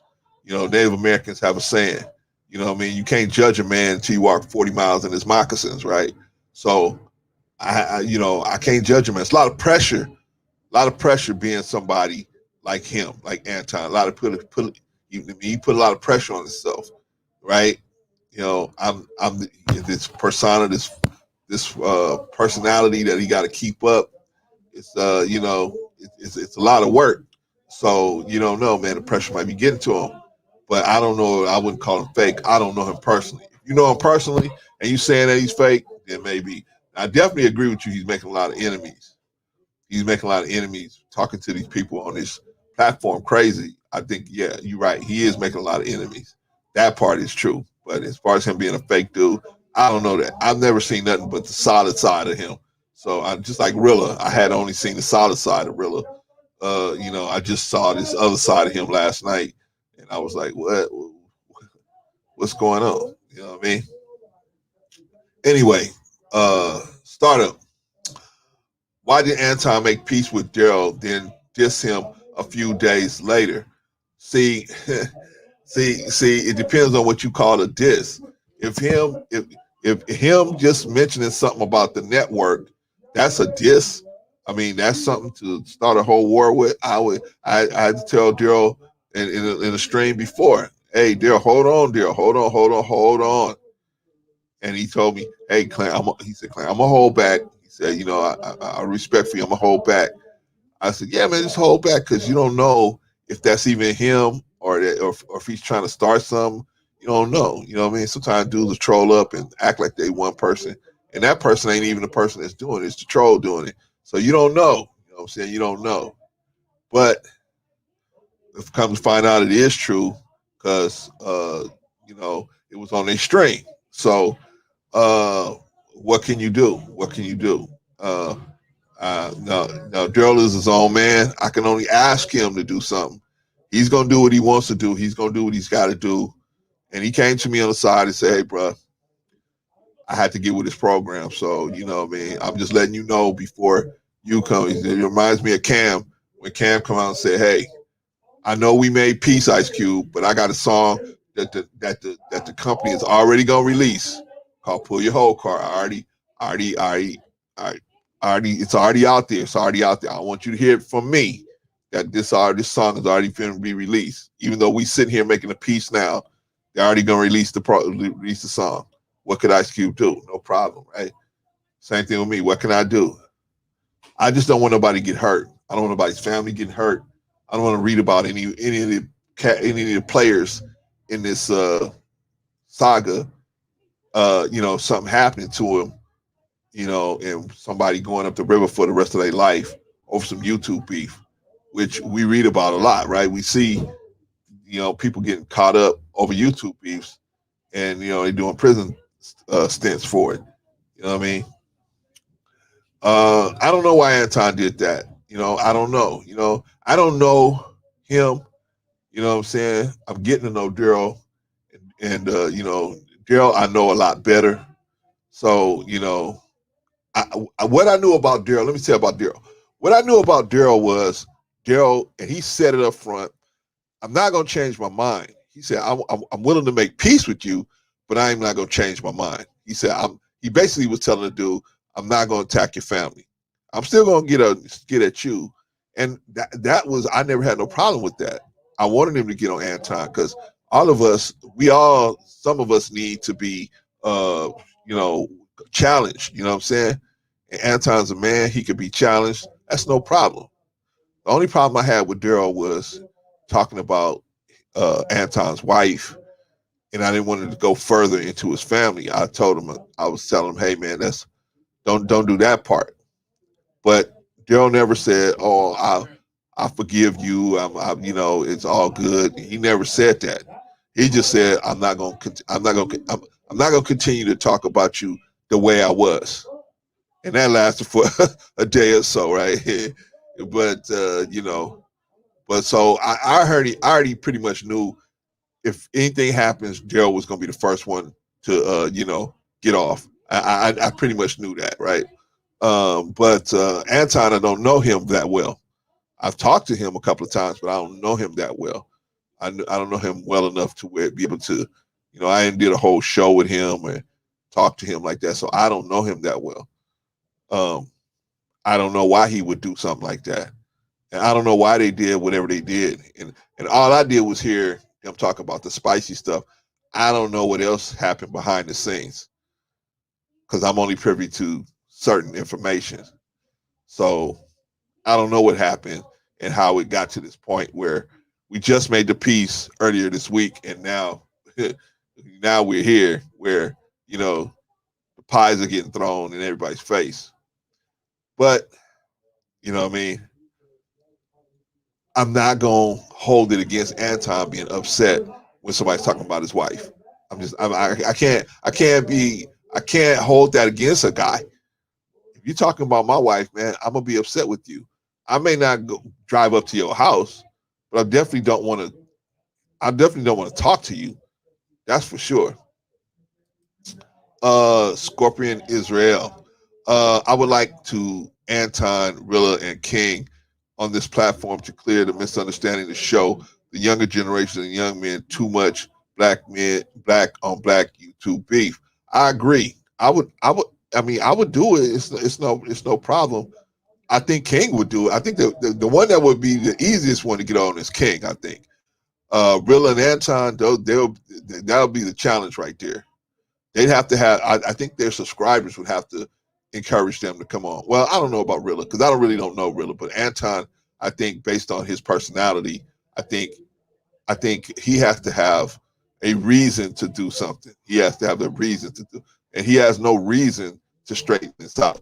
He really don't have no reason. He's winning. You know what I mean? His fan base is like, yeah, Team Anton, right? So Rilla, I don't know. Maybe he might do it, but King, I think, would be the easiest person to get on the platform. Anyway, conversation with Big King. This is not beef with me, Brother Clarence. It's a battle of ideologies and market share, and that's all. I wish no harm to no one physically. I know, King. I already know that's the way you roll. But see, I just want to make sure it don't get out of hand, brother. You know what I'm saying? A lot of things have started with just little stuff like this, and then they got out of hand because you got people pushing it hard, like Daryl pushing a hard line, and then it may get out of hand. Now you got Hannibal there too. Holy smokes! You got 2 fire starters there, so it might be. I just don't want nobody to get hurt, and I know you don't, King, and I know Chef doesn't either. And in my heart, I know E Black doesn't, but in my heart, I think Daryl doesn't really want anybody to get hurt either. And I don't think Rico does either. Hannibal, I don't know, but I really don't think Hannibal wants somebody to get hurt either. Nor do I think Anton wants somebody to get hurt or Rilla wants somebody to get hurt on the other side. But like I said, things can fall apart, brother. Things can get out of hand, and then before you know it, it's an ugly situation. So that's why I agree with you, King. Let's keep it at an ideal. Let's keep the battle in the sky. You know what I'm saying? Let's keep the battle in the sky. That way we won't have to deal with this. And so that's where I'm coming in, brother. I'm coming in to try to encourage everybody. Let's just keep the battle in the sky. You know what I'm saying? Y'all can fight with drones. Y'all don't have to actually, have real men and real fighters shooting each other down. Y'all can have drones shoot each other's drones down. Scorpion Azrael, and we send positive messages. Take, for example, black men in high school being mentored to young men. Stop fighting. Yeah, man, Anton said he's a mentor. Anton said he mentors young men all the time. Gives away money and everything. How can you be mad at that? How can you be mad at that? You know what I'm saying? So the guys, I never said he was all bad, but the guy's not all bad. Some of you guys think he's all bad, but I don't think he's all bad. Just got doesn't understand how customer service works. You don't beat up on your customers. And in this business, your people that call in and go into your life, those are your customers. They coming in to get an experience. And if you mistreat them, and how other customers see that, how you mistreating your customers, they're going to say, why should I even go be a part of that experience? Scorpion Azrael, manners to respect to King and Brother Clarence. Man, I appreciate that, brother. I appreciate that. King's a solid cat, man. So, all those dudes really, Chef, Daryl, E Black, those are all solid cats so far that I've run across. They solid dudes, man. So, I never heard them try to straight out disrespect anyone. Never heard them do anything like that. Even King could have said a lot of different stuff to Chicago Rilla last night, but he tried to keep it on an ideological level. And Chicago was the one that was really coming with the bad energy, in my opinion. That's my opinion. But, I could be wrong. And like I said, I invite Rilla to come up here and tell me that I was wrong and explain to me how I got it twisted. But if not, then I'm going to hold my thought. Conversation with King, facts. Yeah, King, I feel like, he was just a little way out last night. And you guys was trying to air out the dirty laundry. And I think Chicago was just not having it, man. He was not in the mental space to be able to make something like that happen. Scorpion Azrael and okay, right on. Don Frank, good to have you. Good evening, Brother Clarence and the panel. Hey, good evening. Good to have you, Sister Don. We're just talking about the King show last night. Rilla coming back on there and really showing a side of himself that was really not that pleasant. And I was really surprised to see that. You know, even though I've always enjoyed Rilla and the clear thinking that he usually brought to the Lapeef, but he was very much the antagonist last night. So let's watch a little bit more of it. Fact, bro. No, yo, Chicago, I don't lie. Now listen to what you Chicago, said. I don't lie. Come on, bro. Are you calling me a liar? I'm telling you, Are you calling me a liar? Undecided about what you're saying. Right No. Chicago, are you calling me a liar? I'm not calling you a liar to your. Okay, okay, that's fair. So show me the receipts. So, show them the receipts. Okay, so you want to play this game, King? Yes. Okay, let's play this game. Then. Show the receipt. I show the receipt that I got. So let me know when I can respond. Go ahead. Okay, so here's the truth of the matter for the King, the Conversations with King audience. I can't show the receipts. Why? Because the receipts were on Instagram. And as you just heard King say, I blocked you. I blocked him. Okay, I blocked you, but guess what? Everybody knows one thing. King. No, hold on. King, come on, King. Hold on, Chicago. Come on, bro. Chicago. That's why I can know that you're moving real wacky right now. Nah, you moving right now. The conversation should still be there. So what's your name? No. Let me unblock you. The conversation is still there. Nah. I will unblock you. The conversation is still there. No. You ain't got to unblock me. Why not? That's not doing me no favors. You see what I mean? Bro. You see what I mean? Nah, post the receipts. Listen. Hold on. Let me say this. If I unblock you, the message is still there. No, it's what's real your name? saucy. Somebody tell me Chicago name on Instagram, please. You know the name. You know. So King is saying, hey, I can get the receipts. I just got to unblock you. But Rilla is telling him, don't unblock me. Just show me the receipts. But how can King show him the receipts if you don't unblock him? See, it was just a crazy little vibe last night, man. It was really weird, man, to see Rilla act like that. Man, I had never seen him before act like that. Let me catch up on these chats, y'all. Sister Don Frank, he was mad, disrespectful in my opinion. Me too, sister. I was like, man, what's going on? I had never seen that side of Rilla before. It was really kind of crazy to me. Sister Blaze, in my opinion, there was a lot of bad energy from multiple people on both sides. Well, Sister Blaze, let me tell you something. One thing about bad energy is infectious. And when a person with bad energy comes and they start spreading it, it will light on fire. Now, you're right. Eventually, the bad energy got to the panel. But even still, I got to give King credit because King still held himself together, even though he was getting frustrated with Rilla. Because at every point, Rilla was putting up roadblocks and, damming the bridge and damming the river and all, just different tactics to throw the situation off. And so, of course, that's going to frustrate you if you're trying to talk to somebody in a logical, in a straight line, and they keep running you in circles. Then it's going to be frustrating. So, yeah, I expect that. You know what I mean? I really thought it was going to be a lot uglier situation. Even Daryl, I was surprised that Daryl held himself together last night because Daryl can go off on you if he wants to, but he even held himself together. Even Hannibal had a chance where he could have went bananas and he held himself together. I seen him go off. He went off on Anton, but he even Hannibal was, looking at his cards first before he put them on the table. JP, you can only come for a man so long before they get tired. Exactly, JP, exactly. Who says how he's supposed to handle being called foolish and wonky? We talking about King, JP? Well, I mean, I don't know, but I mean, I could see that King was frustrated with him.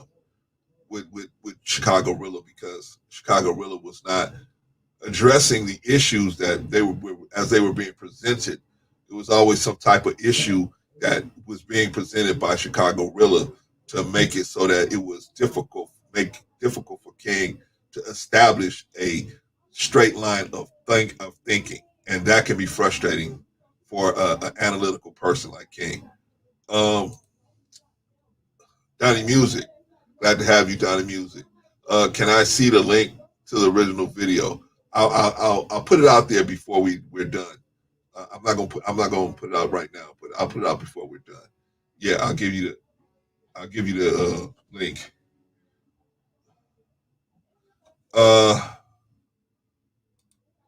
Sister Blaze, hello, Clarence, peace. Hello, hey, y'all, hey.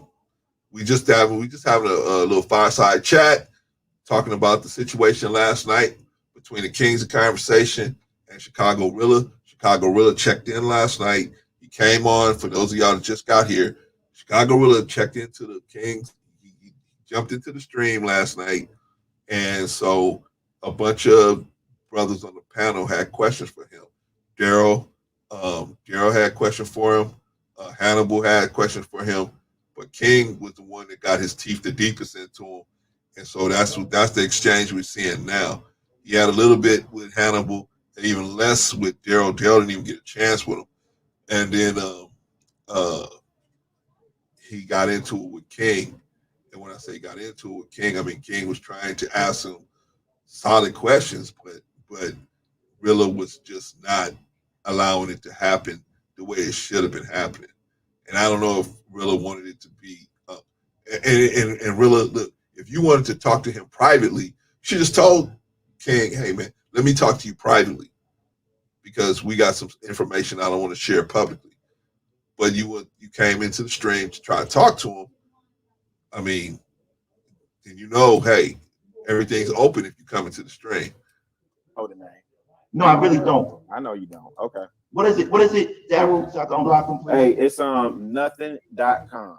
You see what I mean? Come on, man. Because if we gonna play them games and not have a genuine conversation, bro. I'm trying to. No, you're not. Because why would you need to block me in the first place? So now Rilla's saying he's accusing King of not having trying to have a productive conversation. When King was the one that's actually stating actual facts. King is stating actual facts. Whether you agree with King or not, whether you like the way, but King, he's the one stating the actual facts. Okay. Rilla is the one that's not dealing with the actual facts and dealing with other stuff. And you're not trying to have a conversation because you blocked me. And we're not talking about you being blocked now, Rilla. We're talking about what happened before you got blocked, bro. See, Rilla, that's why I want you to come on, man. I don't have no smoke for you, brother. I have no smoke for you. But I'm just saying, you didn't make yourself look too good in this light. And I want you to come on and try to share with us what you were thinking about or what you were feeling that had you in this space so that we can understand better, those of us that's a fan of yours, because I consider myself a fan of yours. We can understand better what put you in this space and what had you in this space. All right. But anyway, let's listen to a little more. Everybody, when you got kicked off, I got kicked off the show. Nah, because you know what you say? I got receipts. Oh, listen, I pay attention. So I got receipts on you bigging me up and claiming I'm the man. Chicago Rilla came and said, "Yo, I'm the man. I rock with you." I said that. Yes. Okay, wait. Y'all 3 weeks in. Listen. If I said that, but no. Let me tell you what else you said. No, but you don't have what you got on me. What I got on you is I said F you. And you said that on the DM? No, bro. Okay. Chicago, every time I ask you for receipts or I ask you, can I prove my receipts, you change the subject. Why? I see that was a good point. That was a good point. Every time somebody had a hard line on Rilla, he would change the subject. Classic move when somebody don't want to answer your questions. Classic move. But it just wasn't a good look for Rilla. It wasn't a good look for him. Now, I don't know if Rilla wants to even discuss it. He may hear this video and say, hey, this. He may see this live stream and say, hey, he's on King's side. I'm not on King's side. I'm on the side of truth. I'm not okay. I like King, but that ain't got nothing to do with it. I like you, Rilla, but that ain't got nothing to do with it. I'm on the side of the truth. Let's get to the truth. Let's get to the truth and who's telling the truth and how can we move forward.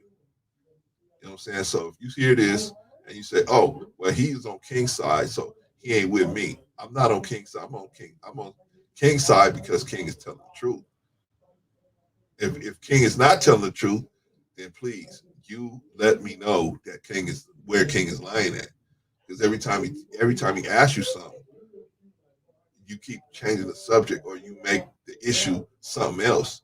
And it's like, why are you doing it? How come you ain't addressing the real situation? It was just weird. It was just weird. It was just really weird. There, pull your receipts up. Yeah, and I said I'm going to. I sent it to Marissa. And I sent it to Chef. Okay. They have the receipts. All right, I'm gonna tell you what. I'm gonna pipe in. And I asked you, do you trust Chef? Oh, no, Chef. Okay, so you trust Chef. Chef, did I not send you receipts of me being blocked?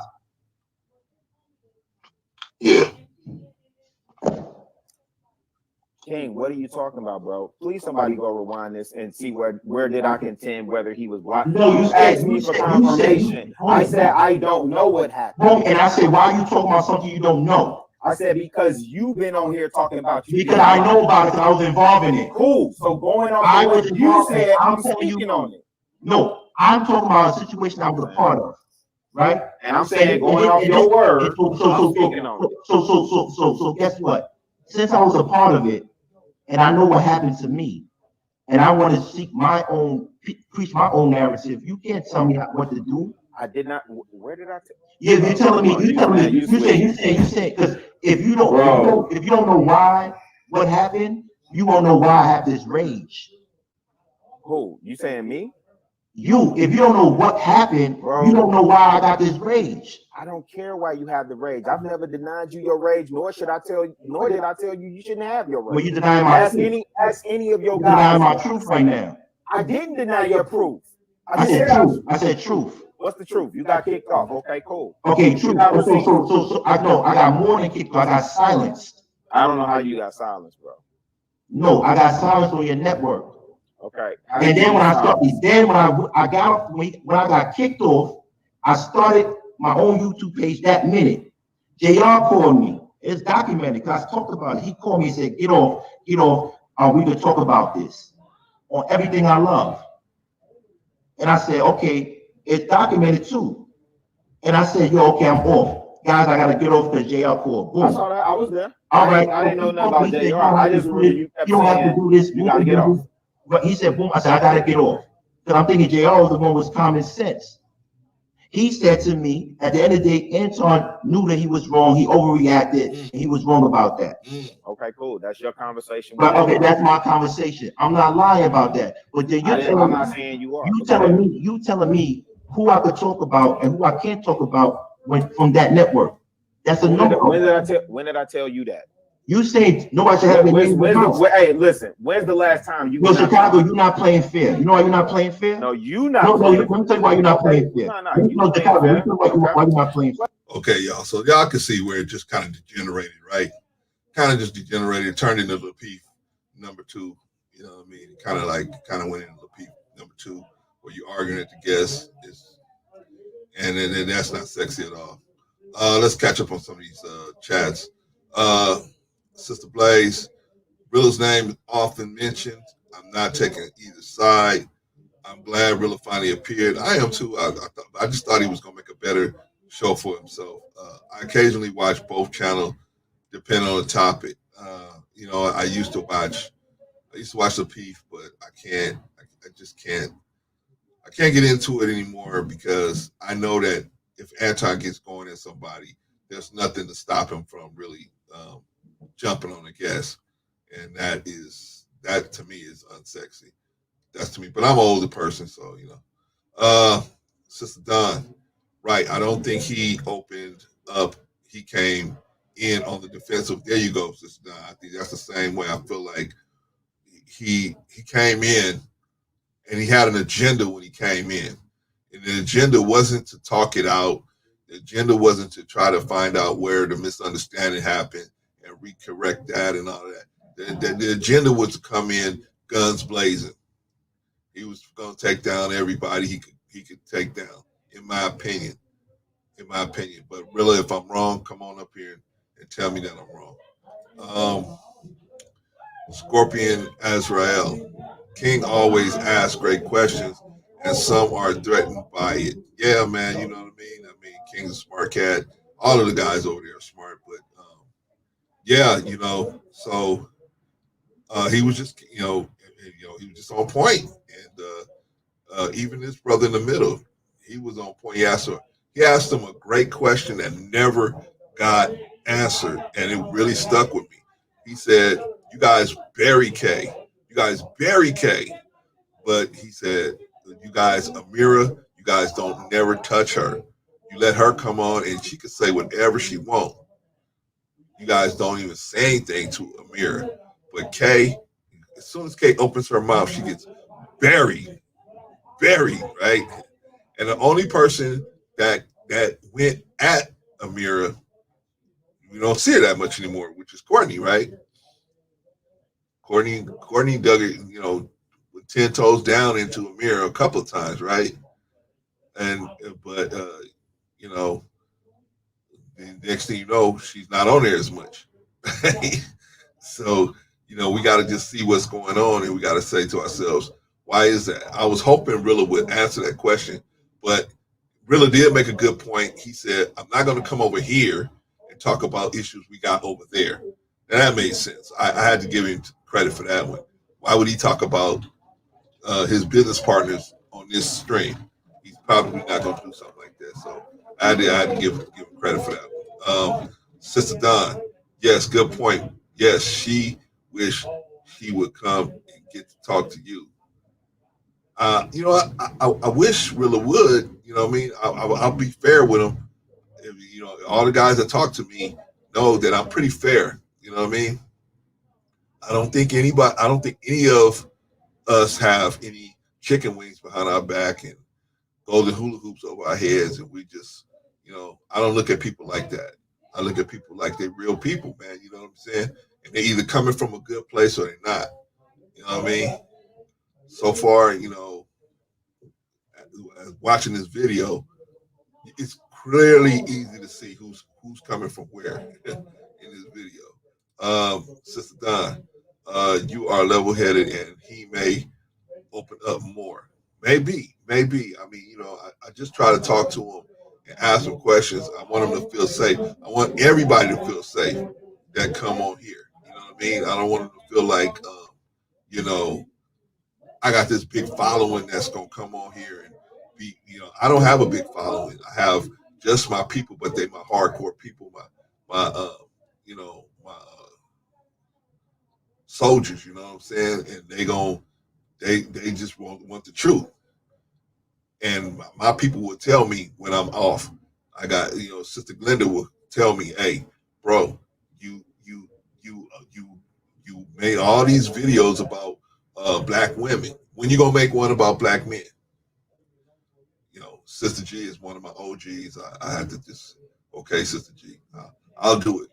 It's in the works, Sister G. If you're out there, it's in the works. But yeah, so my people know they can press me, because if I'm wrong, I'll admit it. I'll say, you know what, I didn't. Like she told me, I made a video and she said to me, hey, a lot of you making all these videos about black women, but a lot of them have been molested and had these other little issues happen to them sexually. And then I went and look up the stat. 75% of black women have had some type of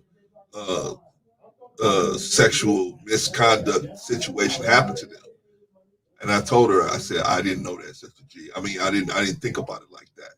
So I'll try to be more sensitive to that as I make these other videos. But, my people know they can come to me. I ain't gonna be like, don't say nothing to me. I'm the man. You can't say nothing to me.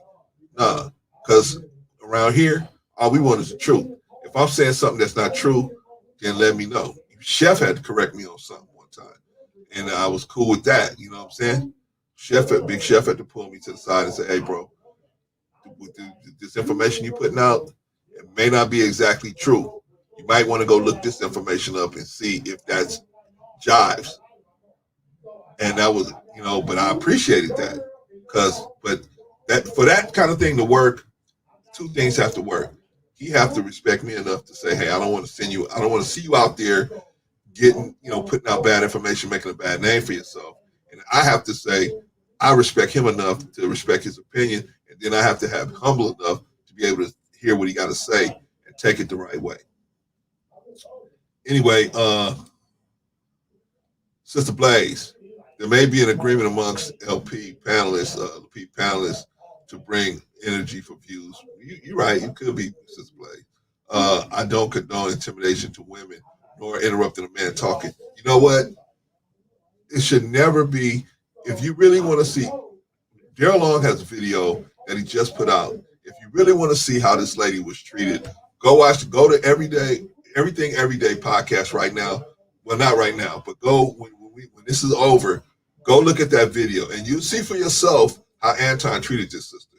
And if you think that he treated her with respect, and I know you don't think that, Sister Blaze. I'm just talking about anybody out there, any of his followers that's just hanging around in here.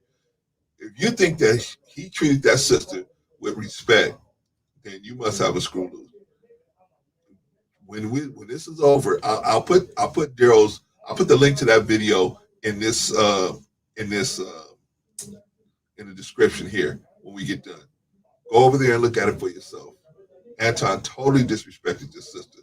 Totally disrespected her. You know what I mean? It was on a Tawana level type of disrespect. And Tawana took a lot of disrespect. But this was at that level. He was really out of his mind on this one. And I was like, what is he doing? What is he doing? Why would he talk to the woman like that? See, like I said, when you have these people and you invite people on your podcast, man, they're proud. They feel like, man, I was invited to come do this.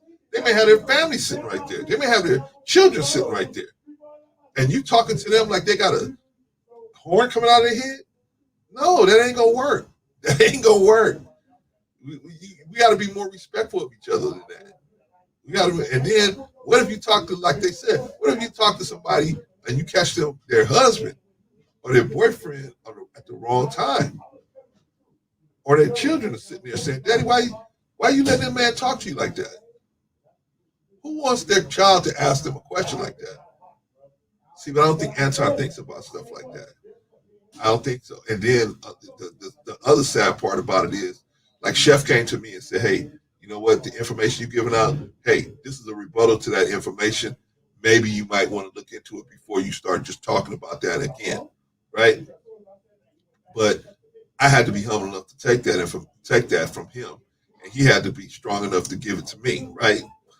But I think on Lapeef that there's nobody that feels like they can stop Anton once he gets started. He's like a train going down a hill on a track. There's no brakes. You can't stop him. Once he gets started, you can't stop him. And I don't know if maybe that's good for views. Maybe that is good for views. Maybe it's all, and you're right, maybe it's all choreographed, Sister Blaze. It might be all choreographed. I don't know. I don't think so. But why would you say in one breath, I'm teaching young men how to be better men, and in the same breath, in another breath, you showing young men how to treat black women like they nothing? How does that go together? How does that match? That's all we trying to get him to see. How does that match? That doesn't go together. But that's in my opinion. Let's catch up to some chats. Sister Don, that's a good way to be. We all can learn and grow. Yeah, man, we all should learn and grow from each other. It shouldn't be nobody too big to take, a suggestion from another person. You know what I mean? As long as they're respectful, and they coming at you, and you can tell they coming at you in love. I could tell Sister G was coming to me in love.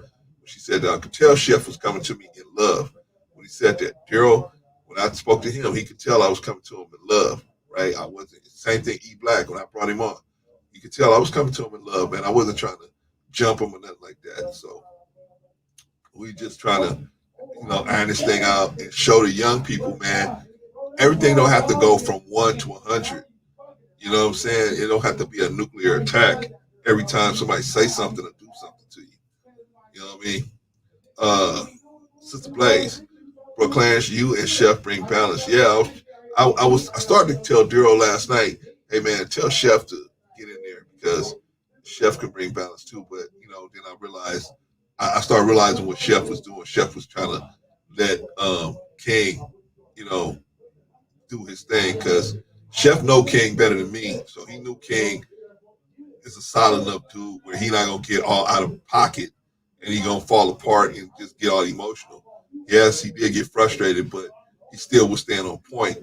So Chef knew that. I didn't know that, but once I saw how Chef was moving with it, I said, okay, Chef know his boy, so he let it move like that. Anyway, y'all, let's finish up. Let's watch a little more of the conversation here. No. I'm not playing fair because guess what? When you came on my channel and you was commenting, you know what I do? I put your comments on my post. Nah, don't do that. Don't do that. I don't do that. I don't do that shit because you know what you did after that? What I do? Come on. Listen, fam, let me tell you something. What I do? Like I told everybody else. I was in Atlanta 20 years, fam. I was around a bunch of Brooklyn niggas. I recognize a Brooklyn nigga when I see one. What's the You know what I'm saying? What did you say after that? What did you say after that? Brooklyn do? What's Brooklyn do? Yo, what did you say after that, King? Say what after what? Okay, so you want to sit up and play that? Okay. Tell me what I said. So King, okay, I got you. Peace, Brother Willie. Peace to you, Brother Clarence. Peace to you, Brother Willie. I never got a chance to speak to you, man, on the show, man. But yeah, you seem like a solid dude too, man. So peace to you, Brother Willie Dean. Yeah, man. I like I said, I put the link up there. You guys want to go up there and get the link and try to and come in and whoever wants to step in, you know what I'm saying, and say their and put their 2 cents in to what's going on. You know what I mean? Oh yeah, that was for Brother Willie. Yeah, man. Like I said, we just discussing the situation that happened last night. It was pretty ugly. Put Rilla in a not so good light, and he's some of us. I consider myself a fan of his. And so I was very disappointed in the way he represented himself, and hopefully he will, Rilla, you got an open invitation to come on a live stream with me and talk about it. Got an open invitation, brother. I was hoping we could do it today, but if you don't want to talk, I understand, man. I'm not saying you're scared of nothing like that. I mean, I understand if it's not something you're interested in doing. That's fine. But as a fan of yours, I got questions. I got questions, brother. I got questions. I want to see you hold your own a little better than that. You know what I mean? And it was not really something that really wasn't something that I looked at and I saw that was positive representation of you, brother. Sister Don at Willie Dane. Brother Willie, I appreciate you. I will call into your show in the near future. You have a word. I hope so, Brother Willie. Hope so, man. You're a solid dude on King, so stay solid there. But if you want to come on over here, man, and just chime in every now and then, man, we appreciate you, brother. Appreciate you, man. Appreciate you having anybody who wants to come in that wants to talk about the truth, brother. Anybody that wants to talk about the truth.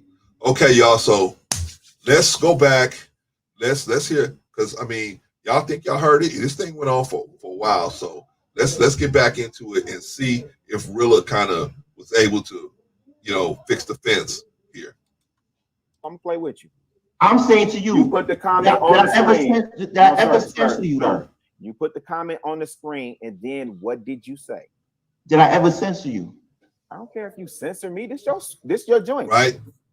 So he asked him, he said, did I ever censor you? King asked him, did I ever censor you?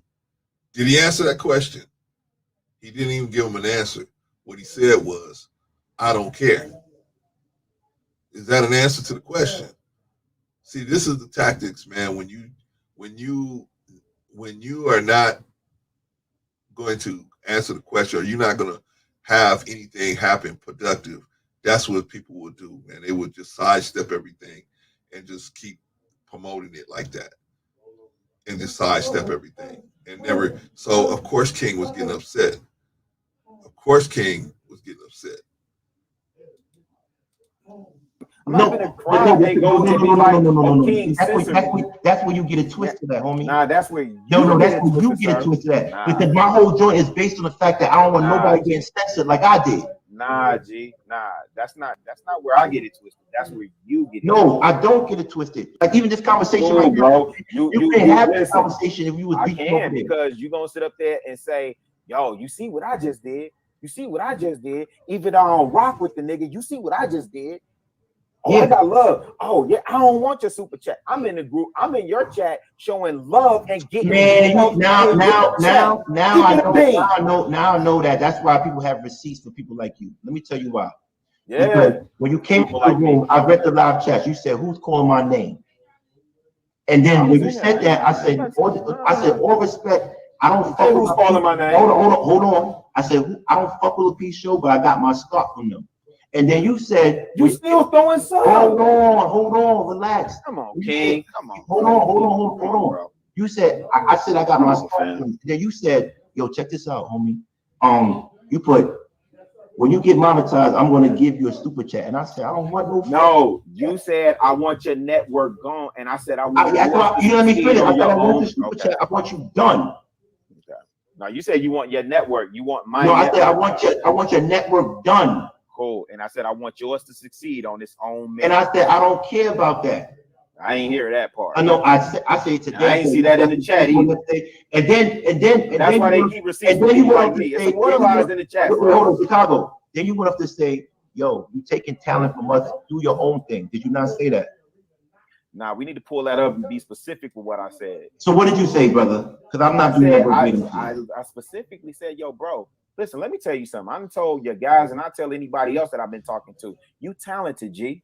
You ain't got to do all this with the answer. No. That's what I've been saying. He did another question he didn't answer, right? Another direct question he did not answer. So it was just this was a bad look, man. It was just a bad look. It turned the Kings, which is normally a very fluid show, into the Lapeef #2, where you got to start and stop, and everybody's arguing with the guests. You got one person arguing with one panelist arguing with the guests. It just turned it into Lapeef #2, and it just.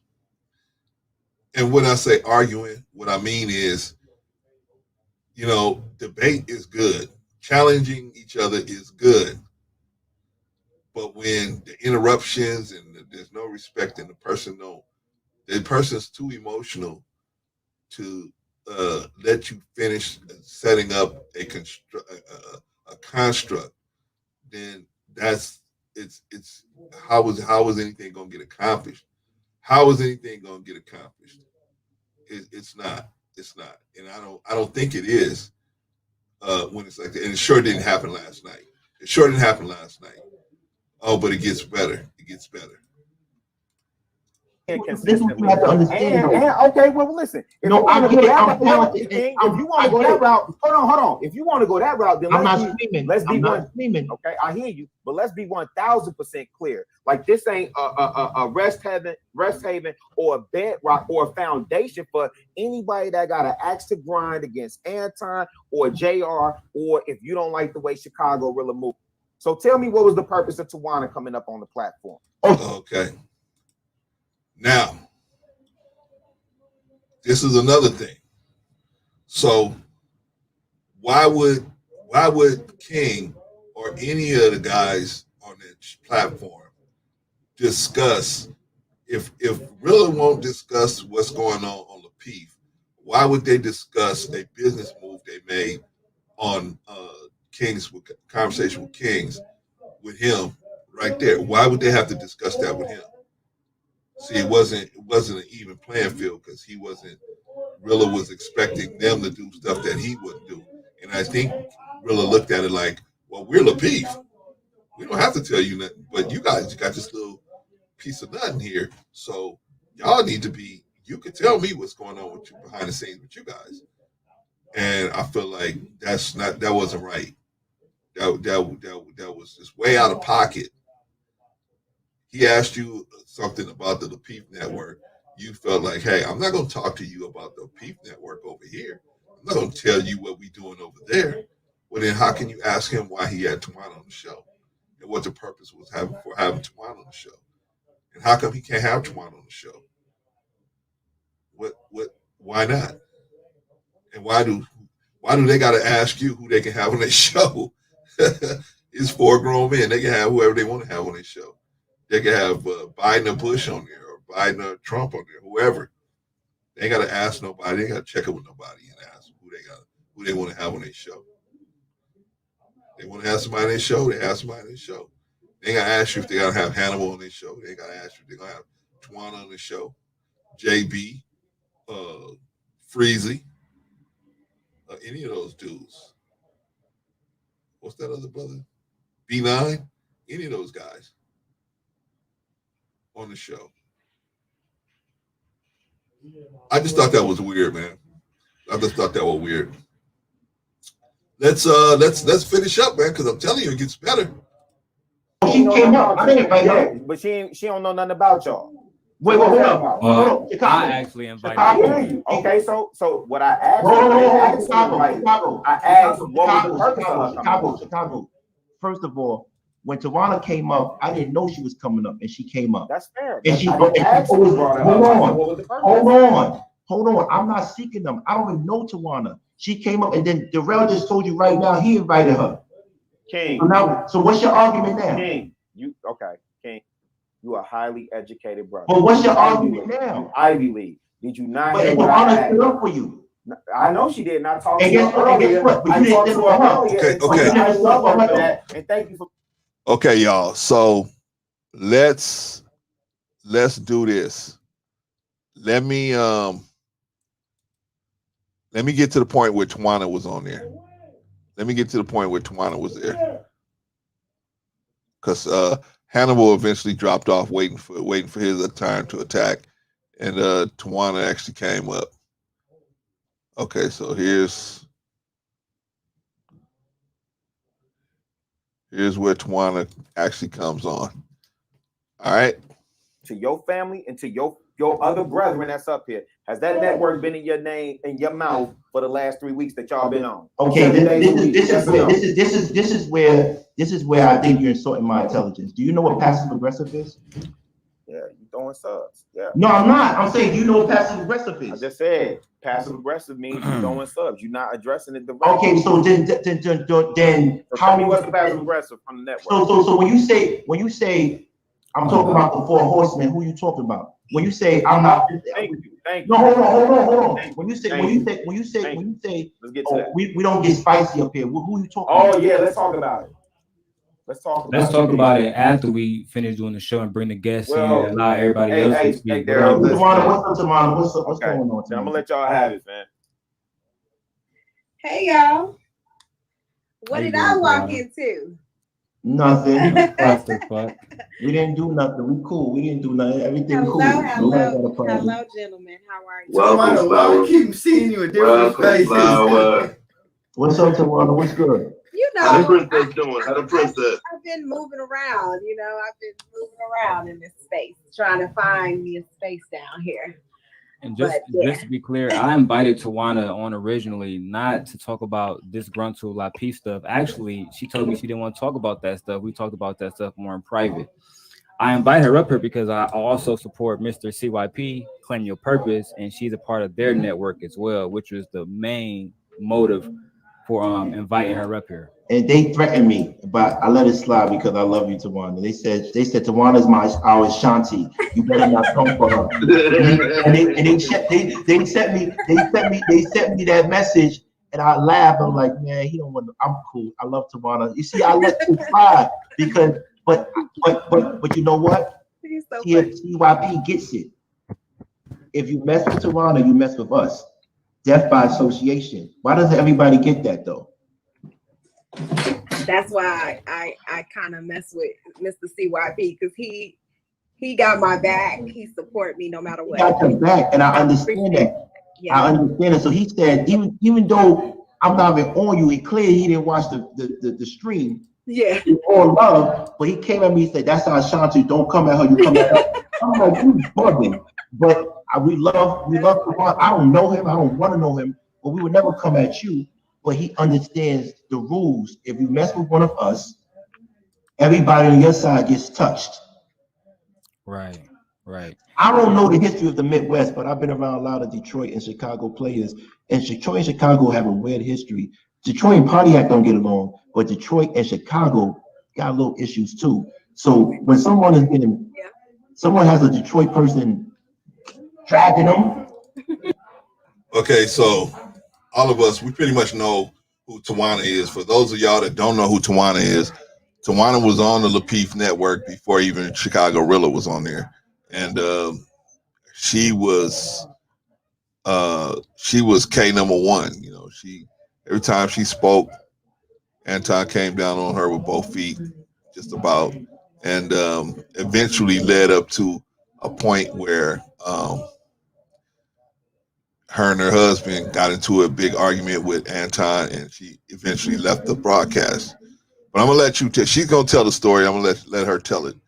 Let's let her tell it. Not a threat because on the description we have a disclaimer. We don't promote violence. Facts. It's not like that. Listen, Chicago. I just need to make it clear because there's other people that's listening, not just you. Yeah, listen. I'm on probation. I really live what I lived. I'm on probation. I don't want no trouble. I tell y'all, it's not a threat. You don't want no problems. And if it was, we wouldn't say that. If it was, we probably give a hug when people come around and do what we do. It don't matter. You feel me? Listen, at the end of the day, that's the least of my problems. My problem with you, my problem with the whole situation is, listen, this passive aggressive stuff has to stop. And at the end of the day, I get it.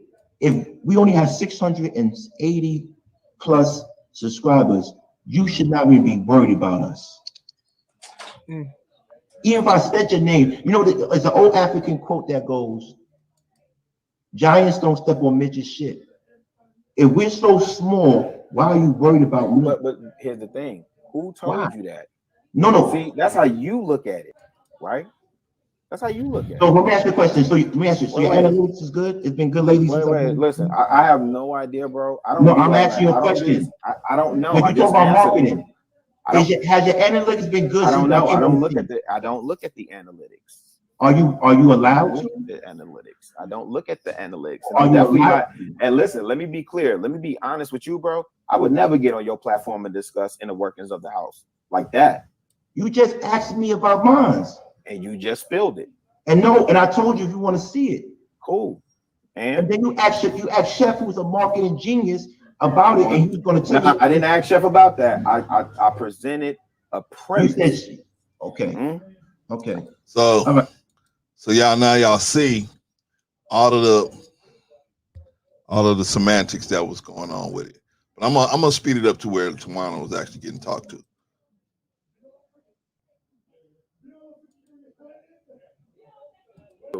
Because y'all put Rilla in his feelings before the show. What is that?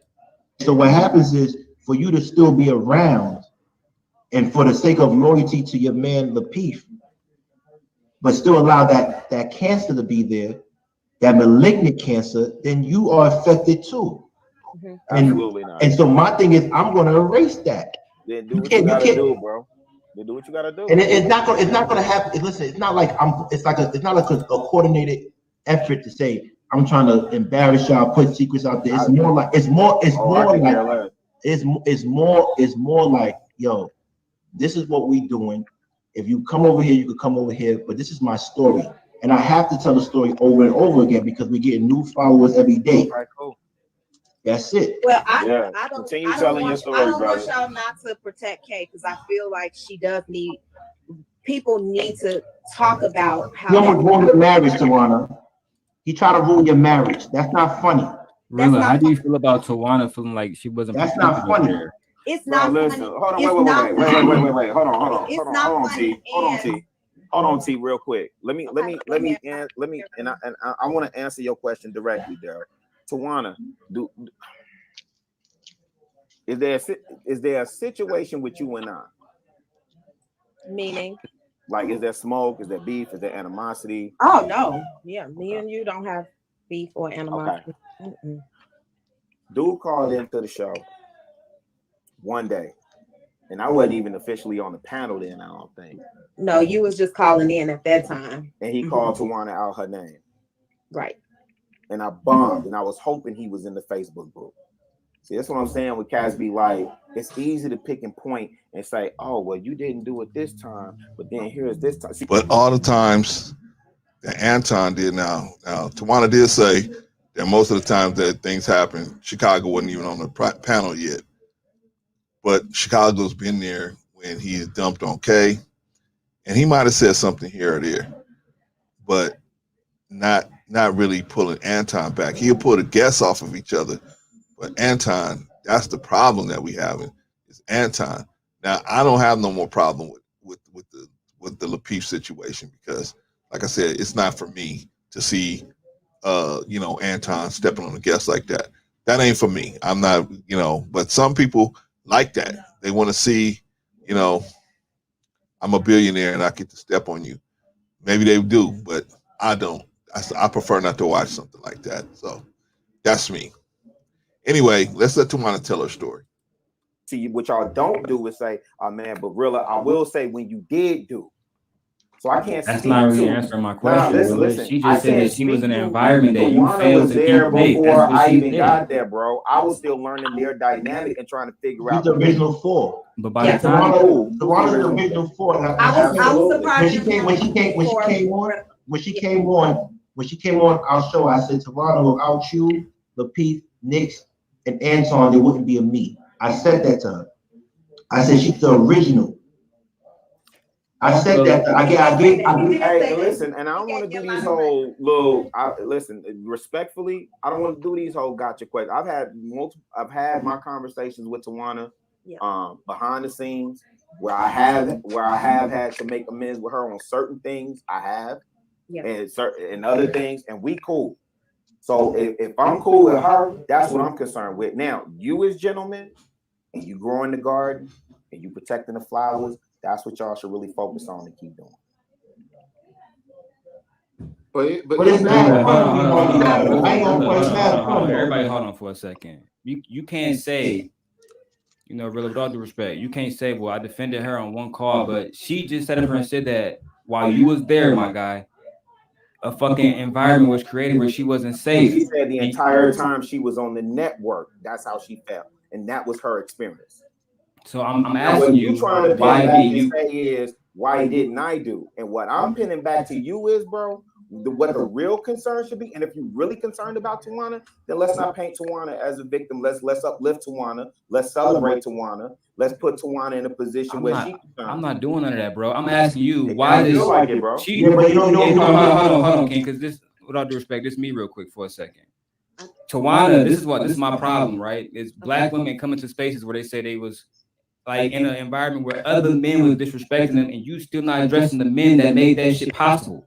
Anton, JR, and other motherfuckers. Wait, now you finna say I ain't never checked the Anton? Yes, because I just sit up here and ask you, what did you do to keep that environment safe? And you didn't fucking call her. I'm talking about the men that are on the fucking show. I'm asking you directly. Well, maybe he has done some things with Tawana, but go and look at that video that Daryl Long put together, and that clip that Daryl has going out there, and you will quickly see Chicago was right there, and he didn't stop Anton at all. And Anton really was very disrespectful to this lady, and really didn't do it. Now, I'm not saying that's his job to do it. We can't say, oh, it's your job. What we can say is, yo, man, how are you going to be down with something like that? You know what I mean? Or come back the next week and they doing stuff like that to guests, man or female. The way he did Hannibal was enough, man. The way he did Hannibal, what did he call Hannibal? Bugaboo or something? What did he call Hannibal? boo boo. He called him some kind of. I mean, he just totally disrespected this man. This man might have his family there, might have his wife sitting there, and he just disrespected the man right there in front of everybody that was probably watching in the background. What did he think Hannibal was going to do? Just sit there? Anyway, let me catch up on some of these chats. Sister Don, I feel the same way, Brother Clarence. Thank you, because, it's just crazy, man. I don't want to. Buttercup, thank you, Sister Don. That's what he called him, Buttercup. He called him Buttercup. And I was like, what? Why is he calling him that? I mean, if you call me that in front of my wife and children, of course I'm gonna be angry.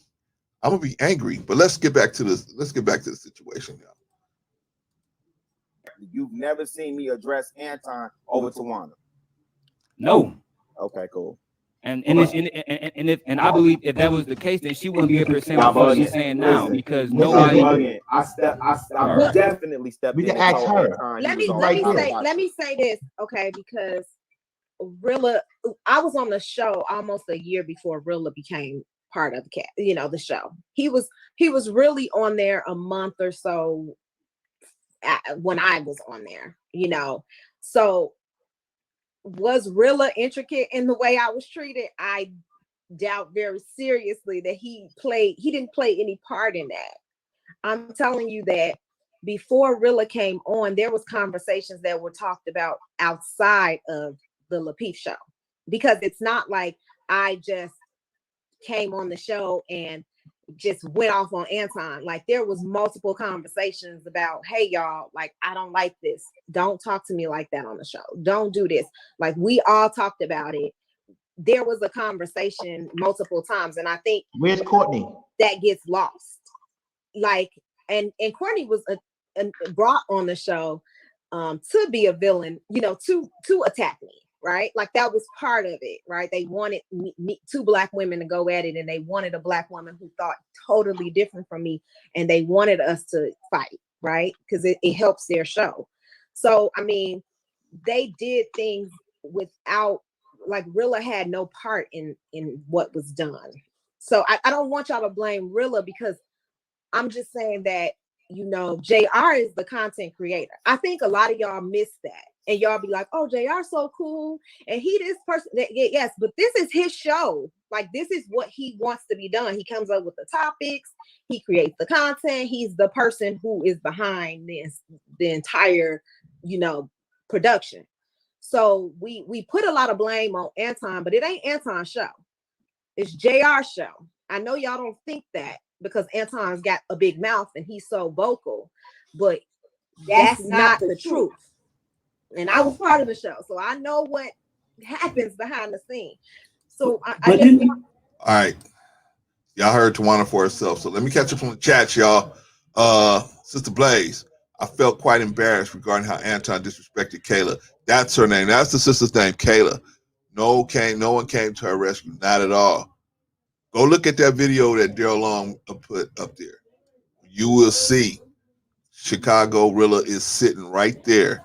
JR is sitting right there. Kay is sitting right there. But Kay she's got Stockholm syndrome because she's so used to being abused. She's comfortable with it, right? So she was right there. And so what you're going to see when you go and look at that video is that the sister had to move into a masculine frame just to defend herself from what was going on. She moved into a masculine frame to defend herself. So she went into the masculine frame to defend herself. So they made it sound like, so another caller came on and made it sound like she was already in this masculine frame. She wasn't. She was not in a masculine frame. She went to a masculine framework because of the way Anton was mistreating her, and eventually it led to the breakdown of communication in the situation. Sister Dawn, that was so disgusting to say that to a man. That's so disgusting to say to a man. Yeah, Buttercup, man, that was crazy, man. Who's not gonna lose their mind? They got their wife and their children sitting there, and you call them Buttercup, and their wife and their children going, "What? You don't let nobody talk to you that way. What's going on?" Of course, he's gonna go into it. I'm talking about Hannibal. One, absolutely.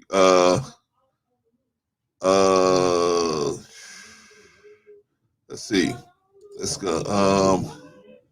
Let's see. Sister Blaze, that's what I thought. Business moves money. Absolutely. Business moves. JP, each person is willing to participate. Why isn't each person accountable for the treatment they give and accept? Well, that's what we're talking about, JP. You know what I'm saying? Sometimes you got people that, if you look at the video, you guys go to everything every day, and go look at the video, you could clearly see where grown men were sitting there letting this man disrespect this lady. And I'm not saying they are on the clock to do so. They don't have to do it, but it wasn't a good look to have them sitting back watching this man do it. And it's not like it was the first time where he just lost his mind. It's documented that he does this on a regular basis. So why are they allowing that to happen? Because see, here's the bigger picture. The bigger picture is business wise, it's not a good look. I know maybe you saying, oh, well, this is like a little Jerry Springer show. So, this is what our people want to see. I'm the Simon Cowell of YouTube streets. Yeah, but it ain't going to last. Unsustainable, brother. Ain't going to last. And what's going to happen is a situation like Conversation with Kings is going to come up where they're going to put out a better product. And then you guys are going to be saying, damn, man, you know what I mean? You got unnecessary competition. If you'd have just kept King in there, you wouldn't have this. You wouldn't have the competition you have now. They're getting bigger and bigger and bigger, and they have a better product. They have a better product because there's certain things Anton can't talk about because of his business relationships, but Kings aren't in that situation at this point, so they can talk about whatever. They're more open. They can have more of a real discussion. On this platform, on Lapeef, they can only talk about certain things. So that's my opinion of the situation. Brother Willie, add Brother Clarence, you're right. An individual shouldn't be selective on who they protect. You have to protect what's right. I think so, brother. I think so. I think the average brother, if you saw sister getting talked to crazy and it's her first time being somewhere, or even if it ain't her first time, but just the fact that they're, that somebody's talking to her crazy, and this cat, it ain't like they don't know Anton. They know how Anton roll. So, hey, you got to have a talk with him before the show and say, hey, brother, if we pull you back, please come back. You know what I'm saying? But I don't think, like I said, I don't think Anton respects anyone over there enough to take that type of constructive criticism and react to it on the spot. I don't think he looks at any. I think he looks at himself as, I'm the millionaire. I'm the reason why this show is getting people watching it. So therefore, I can do it. It's like the situation with Eddie Long. I don't know if you guys are familiar with Eddie Long. He was a pastor down there in Atlanta, and he was doing all this stuff with these boys. And even though he got caught with doing all of that, most of his parishioners were still like, hey, this is still my pastor, even though he did all this. Not, hey, pastor, you need to go get you some help, go do this. No, they was like, he's still my pastor. Well, wait a minute. If he does that kind of stuff, then he ceased to be your pastor. Now he's got to go get help for himself, because he can have the knowledge, but he got a problem on the discipline side. I always said the same thing about General Sarah Sutton-Seti.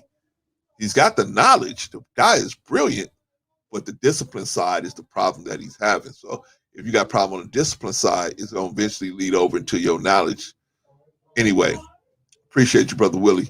Brother Willie again, Brother Clarence, why is a woman protecting themselves viewed as masculine? Isn't she doing the right thing? Yeah, Brother Willie, we'll see. They expect a woman to stay in in a feminine situation, even when they're getting pushed into, they're getting pushed into a space where they have to protect themselves. yeah, we don't expect women just on the street to be in a masculine frame, or somebody we going out with in a relationship with in a masculine frame, but they will pick up a masculine frame if they feel threatened. That's normal. People will pick up any weapon and they will weaponize a masculine frame and use that as a weapon if they don't have no other weapon around them. Anybody, right? If you or me was getting chased by a bear and there wasn't nothing around but a piece of pipe, we're going to pick up that pipe, right?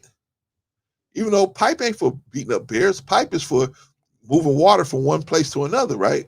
But that's what we was doing. That's we're going to weaponize whatever we can. But they didn't see it that way. So that caller came on. I don't know if I have enough time to bring that caller on, but the caller came on and said, hey, I can't believe she's in a masculine framework. What the hell you think she gonna do? Anton running at her full steam. What you think she gonna do? She's supposed to just lay down and just let him run all over her?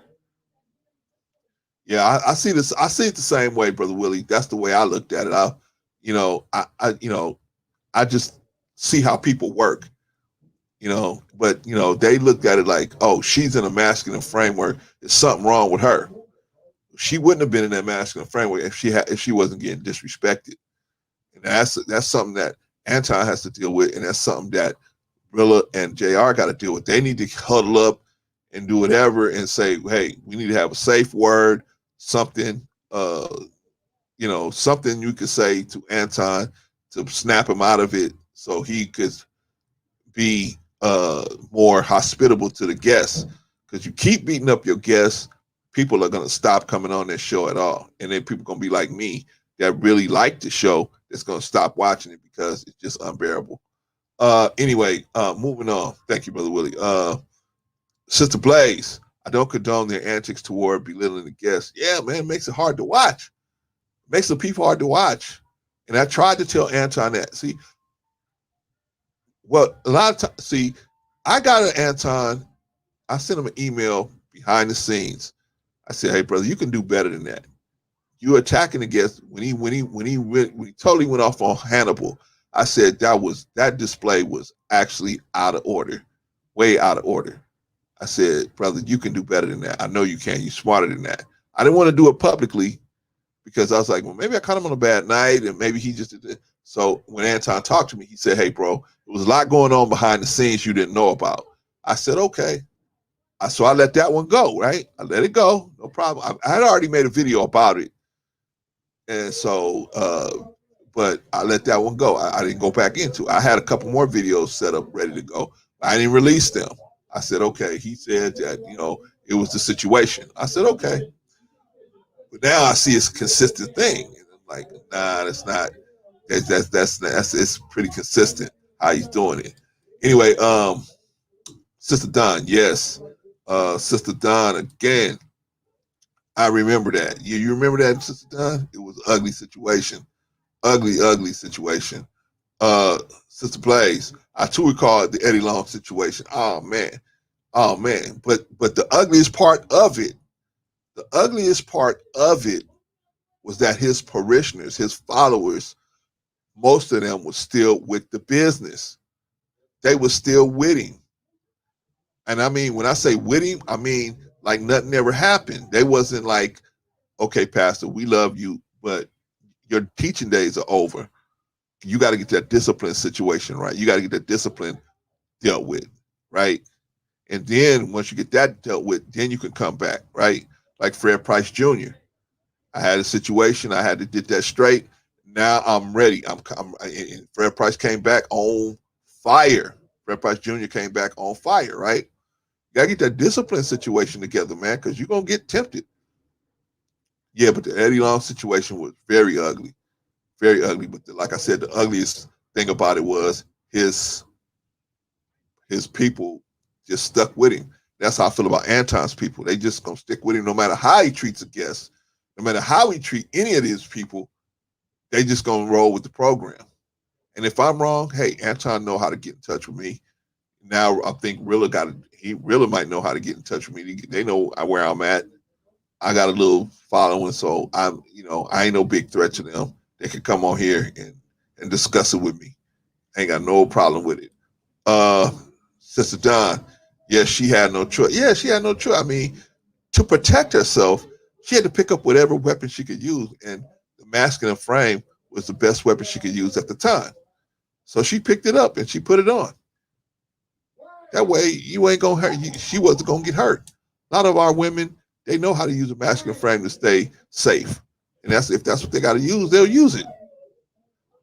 I just didn't understand how the caller that called in and Anton was saying that she was out of pocket for running and having a masculine framework at the time. I don't see how they thought that was out of pocket. But maybe she'll come up here and explain the situation. Hopefully, maybe she'll come up here and explain it.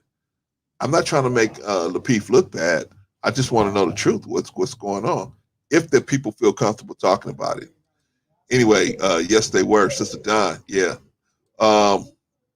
Sister Don again. He did not care. No, none of them cared. None of them cared. None of them cared. Mr. Stewart, hello. Mr. Stewart, good to see you in the building, brother.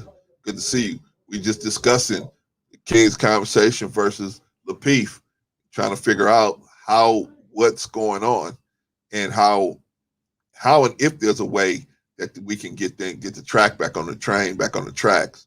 But it didn't look like it last night because Chicago Rilla really showed a whole different side of himself than the rest of us are used to.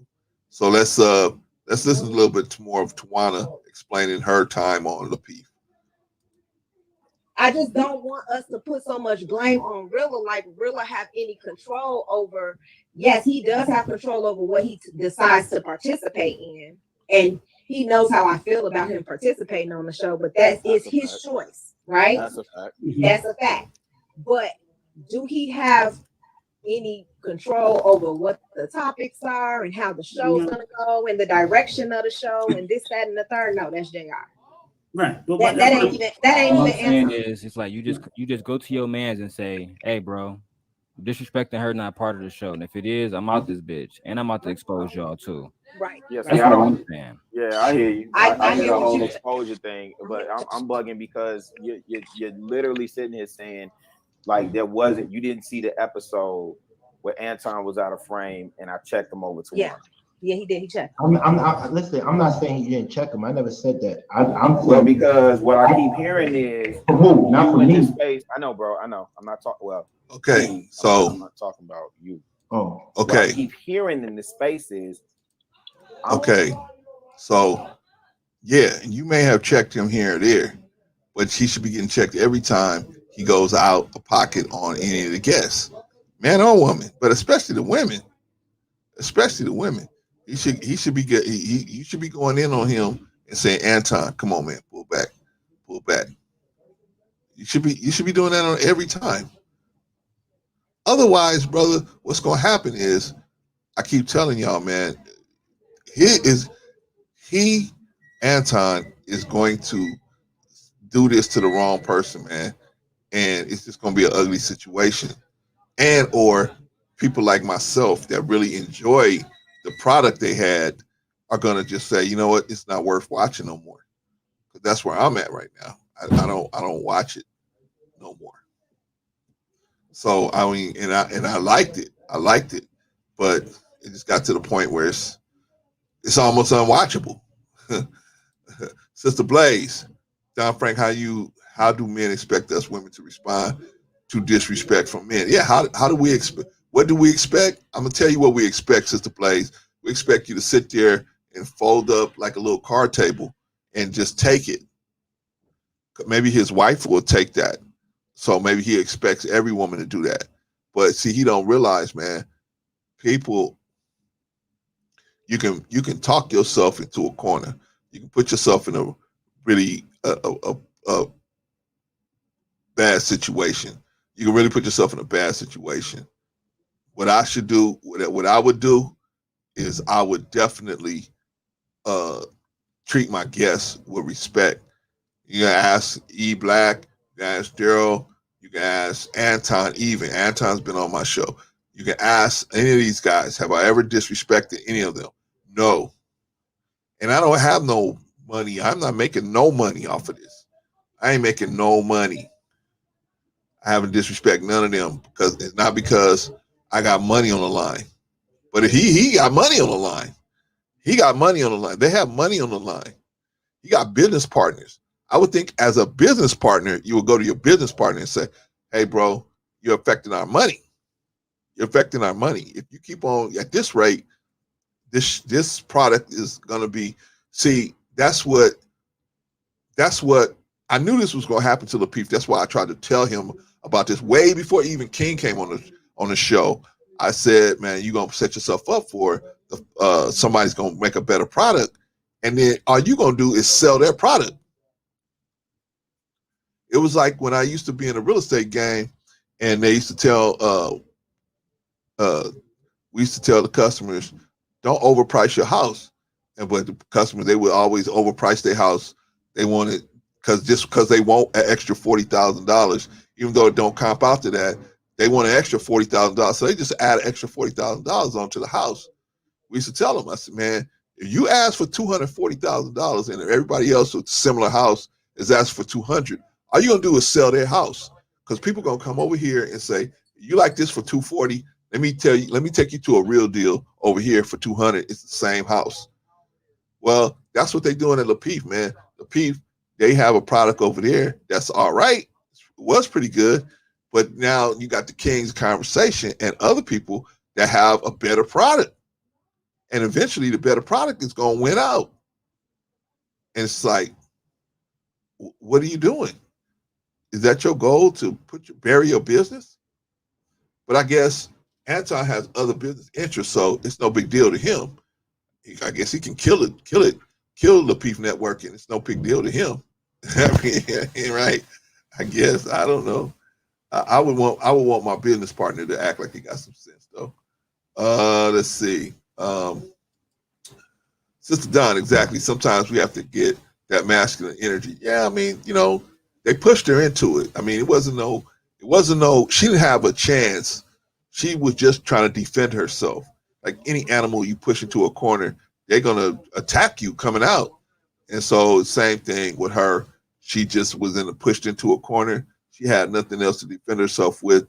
Normally a woman will feel like, well, I'm a woman, and at least the man will respect that and try to be cordial with me. But Anton wasn't even there with her no more. He felt like she was, he talked to her like she was less than nothing. So she felt like, hey, I gotta defend myself. Only thing I can defend myself with is a masculine frame. She got pushed into it. But the caller that came on and said, hey, yeah, she's so masculine. Of course she's gonna be masculine. She got this man huffing and puffing at her, cussing at her. Of course she's gonna be in a masculine framework. What do you expect her to do? It's like people that go on people that go on the Kevin Samuels show, women go on Kevin Samuels show, and Kevin start cussing at them and talking crazy to them, and then they go into a masculine framework, and then Kevin look at them like they crazy. Of course they're gonna be in a masculine framework. What else? What you think they're gonna do? And I like Kevin, but I'm just saying, what do you expect the woman to do? Sit there and just get, there's some women that sit there and just take it, but most women ain't gonna do that.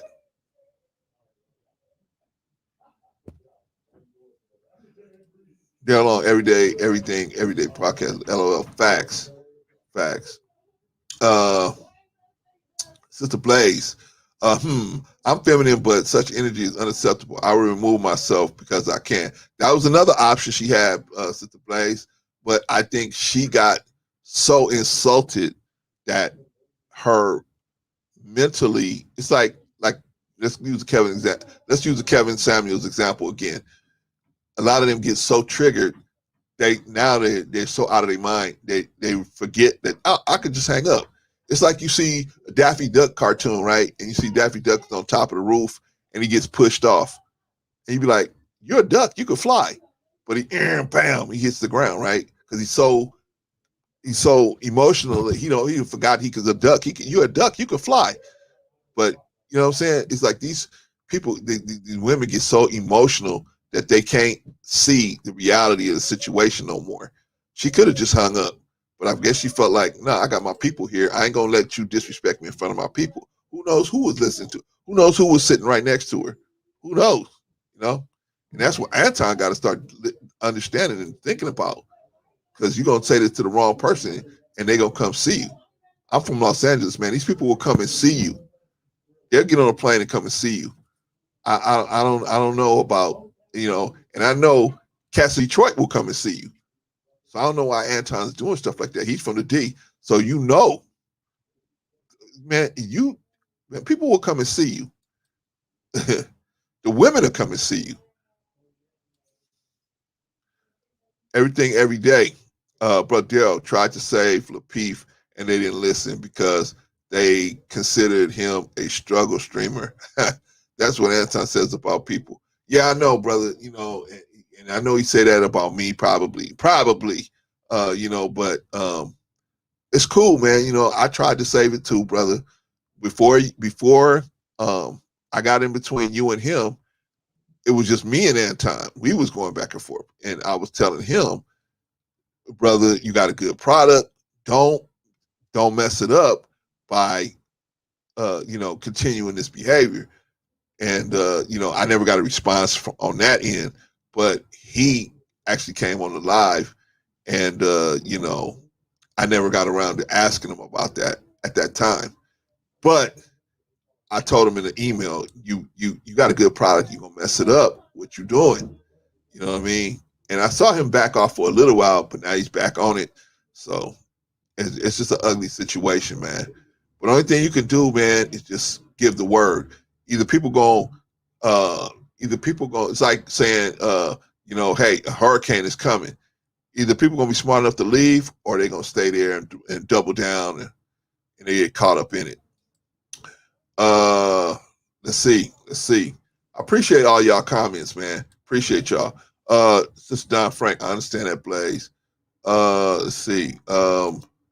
Sister Don, he probably don't think it can happen. Thinks he can't lose. I think he either thinks he can't lose, Sister Don, or he feels like his outside business interests are so strong that who cares whether he win or lose, it's no big deal. You know what I mean? So it's not really a big deal to him. Although I can't see it that way. I think you're probably right.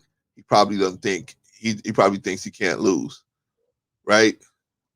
He probably thinks he can't lose. Like David against the Goliath, right? You know, there's no way David's gonna take me down. But you better watch it. Because that Lapeef situation, it's gonna sell the conversation with the Kings. It's gonna push conversation to the Kings higher and higher and higher and higher and higher. And I don't see how they don't see that. They need to strengthen their product, and then it'll be two good products out there. Right now, it's a not so good product and a good product, and it's like a clean glass and a dirty glass. Which one is the person gonna drink out of? Yes, that done.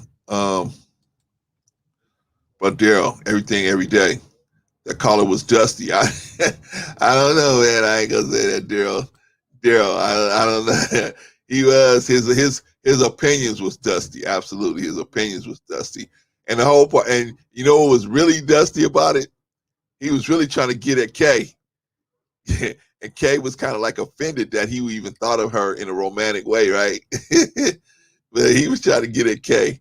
And Kay was like, well, how did my name come up in it? And he was like, yeah, I saw your picture, Kay, and you was fine. And, you know, everybody else started laughing. But, yeah, that was funny. Everything every day, Brother Daryl. Kayla is fine as F. Yeah, man, she was a nice looking sister, man. Unfortunately, she had to take that abuse, but she dealt with it as best as she could. Sister Blaze, Daryl, I wonder was the caller a part of their plan? I know he's a part of Anton's plans. And let me say this, and you know, no smoke to Anton, but I never see a person come on the platform that really gives Anton a run for his money. It's usually somebody that's you know, on his team, you know, that's Team Anton. When they come on, just like that caller last night, he was all ready to, you know, Anton's sack clean. You know what I mean? And I was like, damn, how can you see this dude doing something wrong, but you're gonna tell the victim that the victim was wrong. You know what I'm saying? It's like that was crazy to me.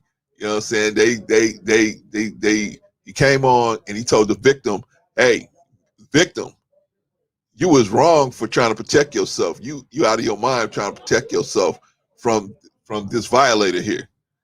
And I was like, Anton was the violator. Why are you talking to the victim like the victim was the violator? But that's an old American switcheroo that they do. Let's see.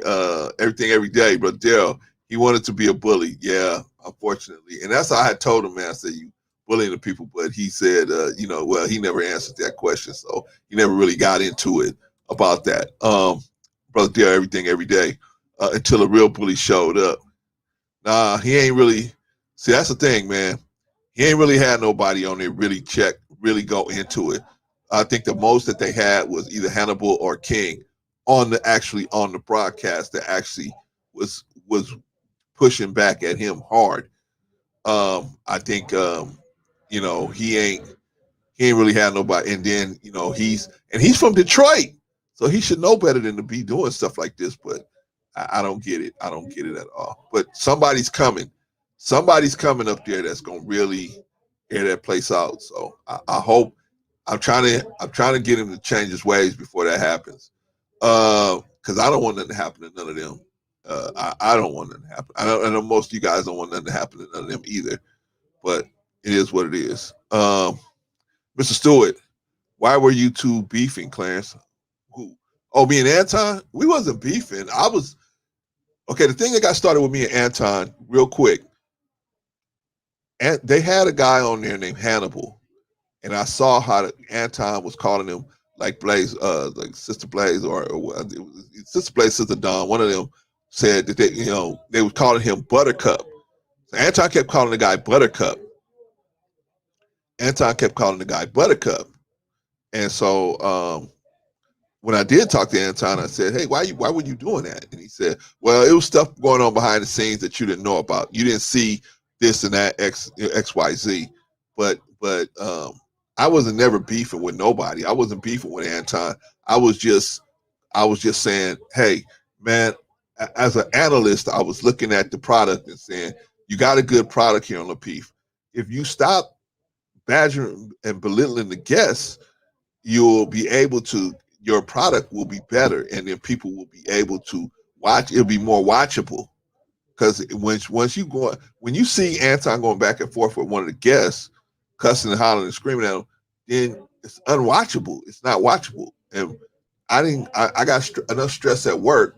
I don't want to see no more stress when I'm watching a good show with a good talking about a good topic. I don't want to see no more stress, right? But they don't see it that way, and that's unfortunate. But I'm not beefing with nobody, brother, that I know of. I know maybe they might be beefing with me, brother, but I don't have no beefs with nobody that I know of so far. You know what I'm saying? I try to stay out of that stuff. That's why you don't hear me mentioning Tommy and Tariq and all of them, because I stay out of these people's stuff, especially those big time YouTubers. I know they ain't gonna listen to me. I've tried to talk to Tommy before. I never talked to Tariq, but I tried to talk to Tommy before years ago. Never, just wasn't gonna happen. I could see he was just not reasonable to talk for me. He looked at like, I'm this big YouTuber, you are nobody. So I just left it alone. So I try to talk to the people that I think I can get through them. And I thought I could get through to Anton, but we'll see. We'll see. Sister Don, I think they feel they're above everyone and power has gone to their heads. But they can be taken down. Yeah, absolutely, Sister Don. And that's what's gonna happen. They're gonna do like what's his name? What's his name in the drug kingpin? Pablo Escobar. He went around killing so many people. Finally, the relatives of the people got together and called themselves Los Pepes. And they was the Los Pepes, man. And the American government was sitting back letting them do it. The Los Pepes They was going in, killing the servants, killing the relatives, killing anything that had any connection to Pablo Escobar. That's what was going on behind the scenes. That's why he was running every place, man, because he couldn't trust nobody at that point. The Los Pepis was everywhere. And then the American government makes it look like they're the ones that actually caught Pablo Escobar or killed him. Oh no. It was a group called Los Pepes, and it was made up of relatives of the people that he had just murdered, tortured, killed, whatever. They all got together, and I believe the American government was giving them money and weapons, and they was killing. They killed his aunt. They killed so many different people of his connected to Pablo Escobar. He could no longer just go home. That's why he tried to move his family. If you remember the story, he tried to fly his family to Germany. The American government went to the Germans and said, "Nah, man, you can't. Don't let this dude land his plane here. Don't let him stay here." So the Germans was like, "Okay, well then." So the Germany kicked him out. Then he wanted to go to, I forgot where he wanted to go after that, and they said no. So he ended up having to come back to Colombia. Then he wanted to send him to America. And the American government is like, no, no. So finally, he had nowhere to go. He had nowhere to run. He had the American government on his ass, other drug cartels on his ass, and those Pepes was kicking his ass. They was all over him. He couldn't do nothing. He couldn't go nowhere. They was poisoning his food. They was all over that dude. Anyway, Sister Blaze, Kayla did hold her own. I mean, she did the best she could. You know what I mean? She did the best she could. It's unfortunate when you see smart people resort to that kind of back and forth thing. But yeah, she did what she could. I mean, she was pushed into a situation where she had to deal with that. Unfortunately, every day, everything. Brother Daryl, Anton is trash. Daryl, Anton is trash. Mr. Stewart disagreed, but he never said blacks were trash. Yeah, okay, I agree. You know what I mean? But I'm not gonna say Anton is trash because I don't know the brother, man. You might know him better than me. I don't know him. I don't know him well enough to decide whether he's trash or not. I don't like some things he does structurally. That's true.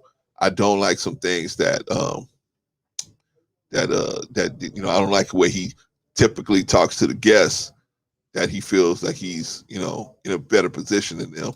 But I don't think the guy is trash. Man. I wouldn't go that far. Everything every day, Brother Daryl, Mr. Stewart never told me told the internet he knew my address and where to find me, trying to bully me. Yeah, Brother Daryl, but you did talk about his wife, brother. You did talk about this.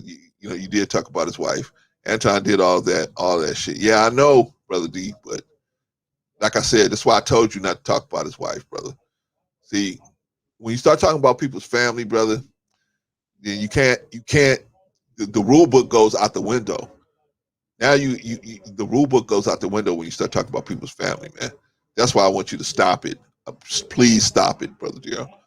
The cop, please laugh my AO. Yeah, then cop, please. Yeah, man. I mean, well, they don't. I mean, they never did anything to really want no smoke, brother. They didn't want no smoke with you, but they just want you to, stop talking about his wife, even though he was doing what he was doing. And I admit, he's out of pocket too. But just because he's out of pocket, you gotta show him he's out of pocket and put the pressure on him. That don't mean talking about his wife. His wife is an innocent bystander in the situation, in my opinion, brother. Everything every day, Brother Daryl. Just like E Black, he team Anton. Maybe so, but I'm team truth. I'm team truth. Let's tell the truth on each other, and the truth will set us all free. Sister Don, many people say he lies. People that don't go against him. He likes people that don't go against him. Yeah, man.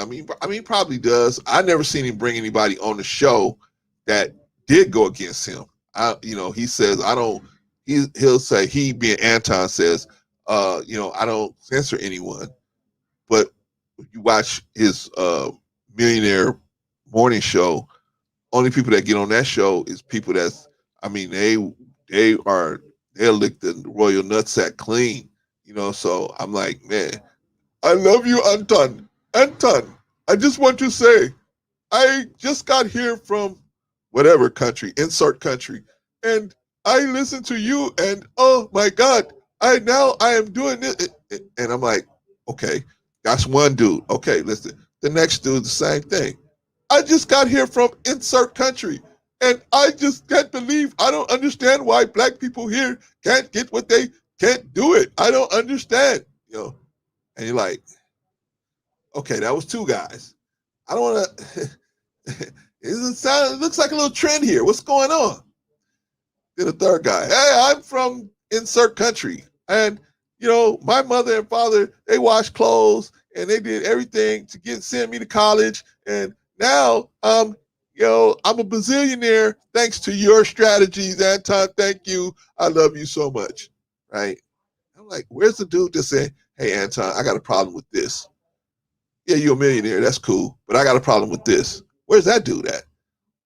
Anyway, anyway, it ain't my show. It's his show, so he can do what he wants. Brother Willie, at Brother Clarence, do you know if they have a screening process before they let a call on the show? I don't know, but I would imagine because JR is probably trying to keep things at a decent level. Because in my opinion, JR is the one that's actually running all the technical stuff back there. I think well, Anton told me, he said, I don't know who's coming on. I don't know who's a guest. I don't know what's going on. JR don't even tell me until the dude comes on. So I said, oh, okay. Well, how did you know about Hannibal? I never got a straight answer about that. But he said, Hannibal, I knew about him because I got some people looking into him. I said, really? He said, yeah. He said, so I knew about him before the broadcast. So I said, oh, okay. I never got a straight answer. Like, okay, if you don't know who's coming on, but now you know, you got all this information about this dude before he comes on. But like I told JP, I don't press nobody, man. When they start saying stuff that conflicts, I just let them do what they do, man. I'm not finna go back and forth with them, and you know what I'm saying. If they don't feel comfortable enough talking about the situation, I'll let it go, Brother Willie. So sometimes they answer, sometimes they don't. So it's not me saying to you guys, hey, I don't want to answer. You know, it's not me like letting it go, but it's me letting it go because I'm not going to go back and forth with somebody over nothing. I done done it. I had 3 boys. I know what that looks like. I'm not going to put myself in that situation. Everything Every Day podcast, bro. Daryl, he's from Waterford. That's close enough to Detroit, ain't it? I don't know, brother. Everything Every Day. I found the obituary. Obituary? What obituary? What you talking about, brother Daryl? Told him no rules in war when it comes to me. Yeah, brother, but you can't be mad at him for doing something, then go back and do the same thing. That's like the Jews right now. The Jews, the Germans did some horrible things to them. Horrible things, right? And they said to America, how could you turn your back on us and watch the Germans do that? So for doing that, the whole world turning back on us, you guys got to give us a territory of our own and everything we need to survive. Okay, so what did they do? They went to Palestine and they took that property from the Palestinians, kicked them out their houses, kicked them out their home, took their property, did everything that the Germans did to the Jews. They did it right back to the Palestinians. But they said, well, because we God's chosen people, we get to do this to you. We get to run up in you with this broomstick because we're God's chosen people. And it's right when we do it. It was wrong for the Germans to do it to us, but it's right for us to do it to you. That don't rock with me, Brother Daryl. That don't rock with me. You know what I'm saying? Either if it's okay if it ain't no rules in war, then you know, if you see your enemy doing something, hold on.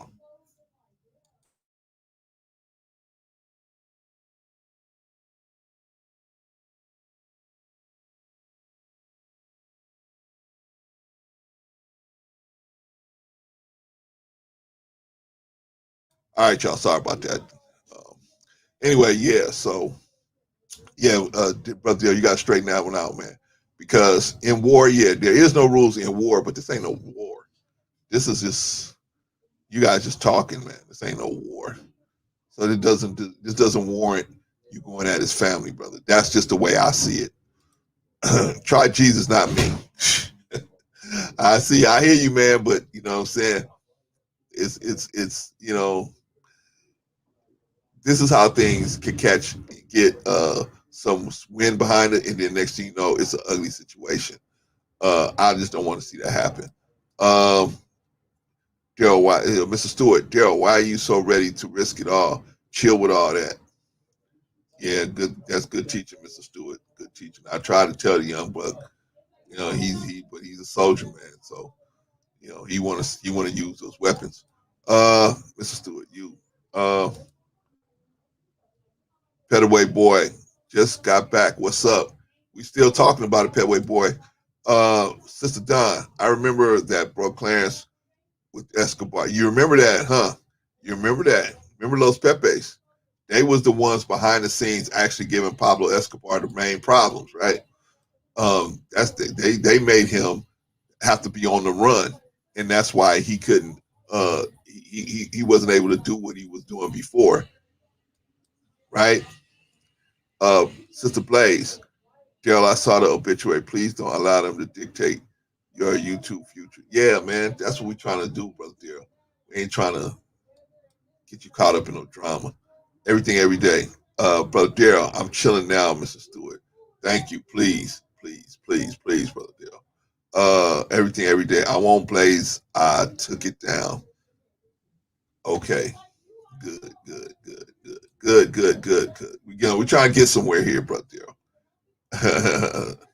We're trying to get somewhere here. Sister Blaze, brother Clarence, good interpretation. I'm trying, Sister Blaze. I don't want nobody to get hurt that didn't deserve it.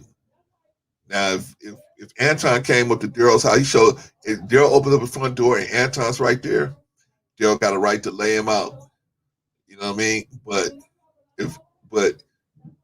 what I'm saying is, don't provoke him to even need to go to your front door. Don't provoke him to need to go there. We as men, we should have a healthy respect for each other.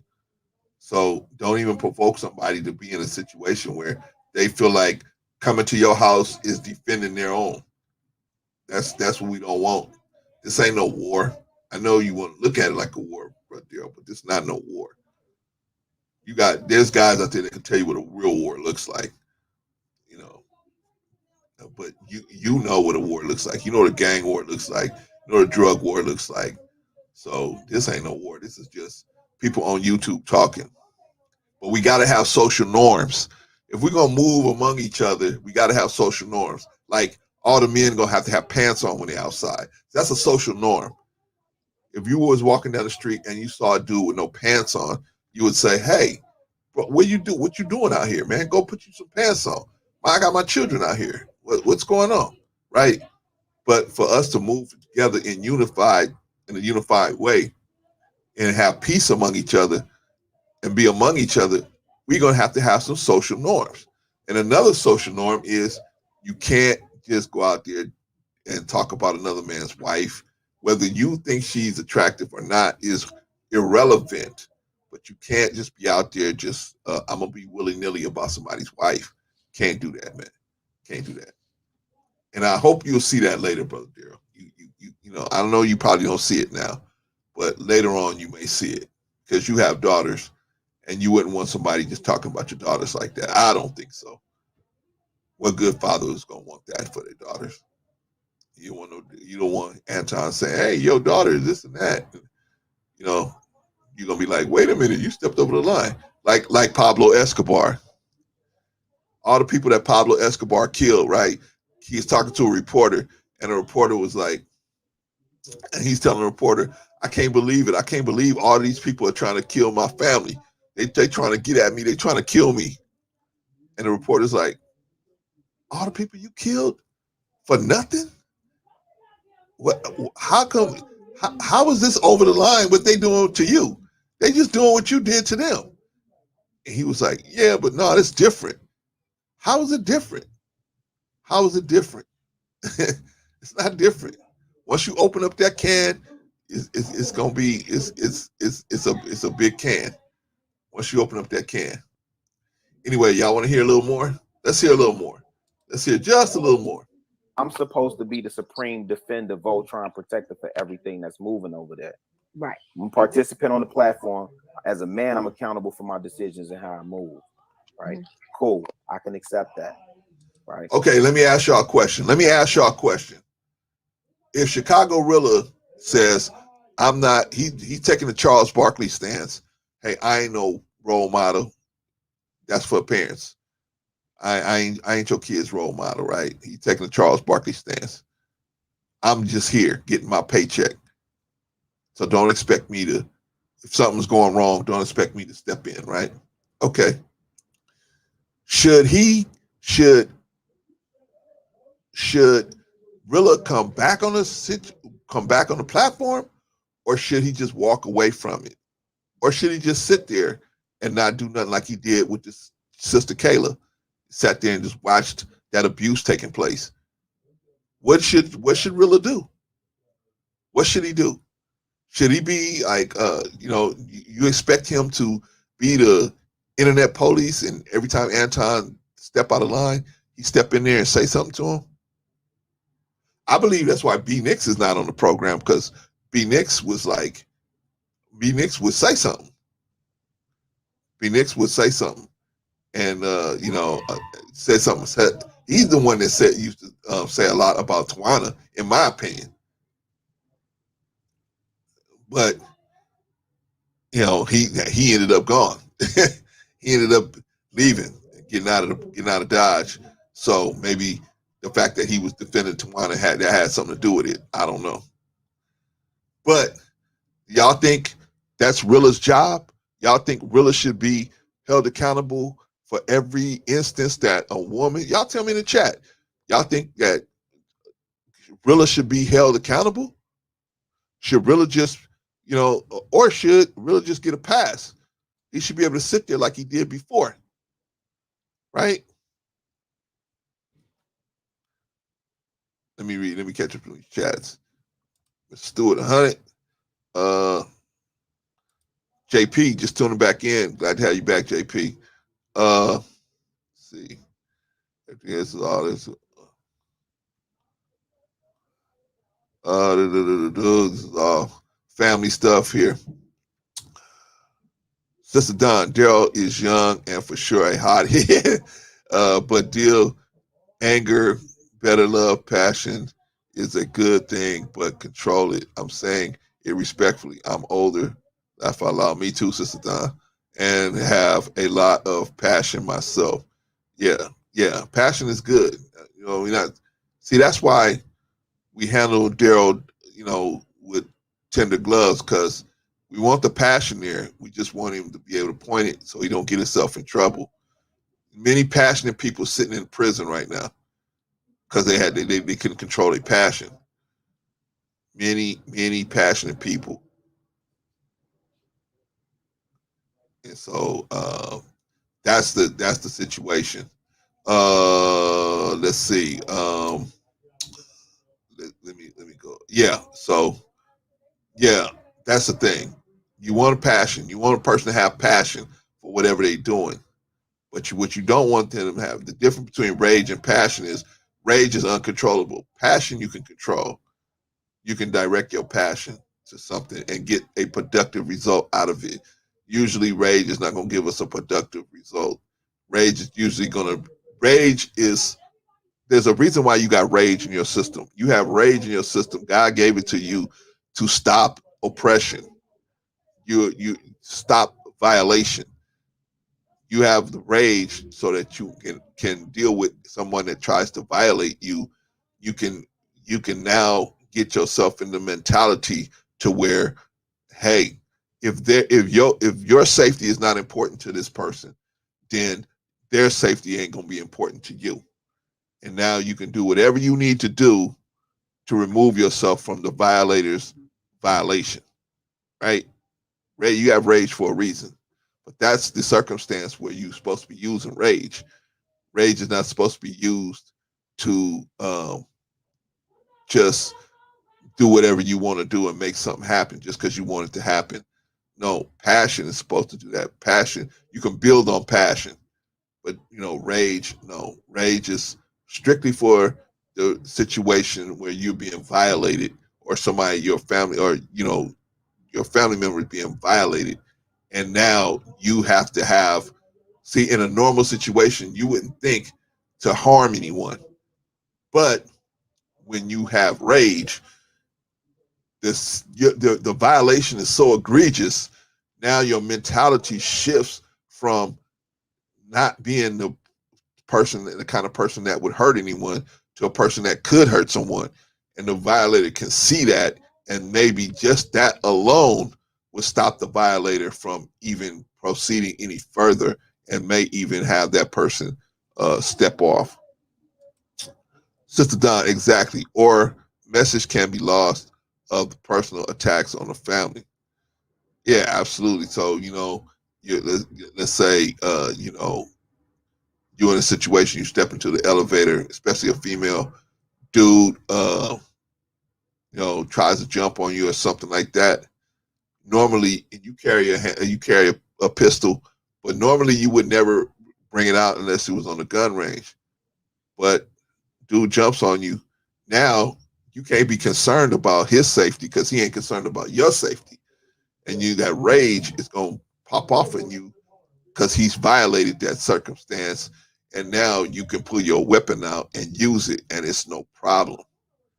It's no problem. That's what your rage is for. After you use it, you go, oh my God, I killed the man, right? Because you wasn't in your right mind. Because of the rage. You wasn't in your right mind. But the rage is what you needed to protect yourself, right? We just talking truth, family. Am I saying something that's crazy? We just talking truth, family, right?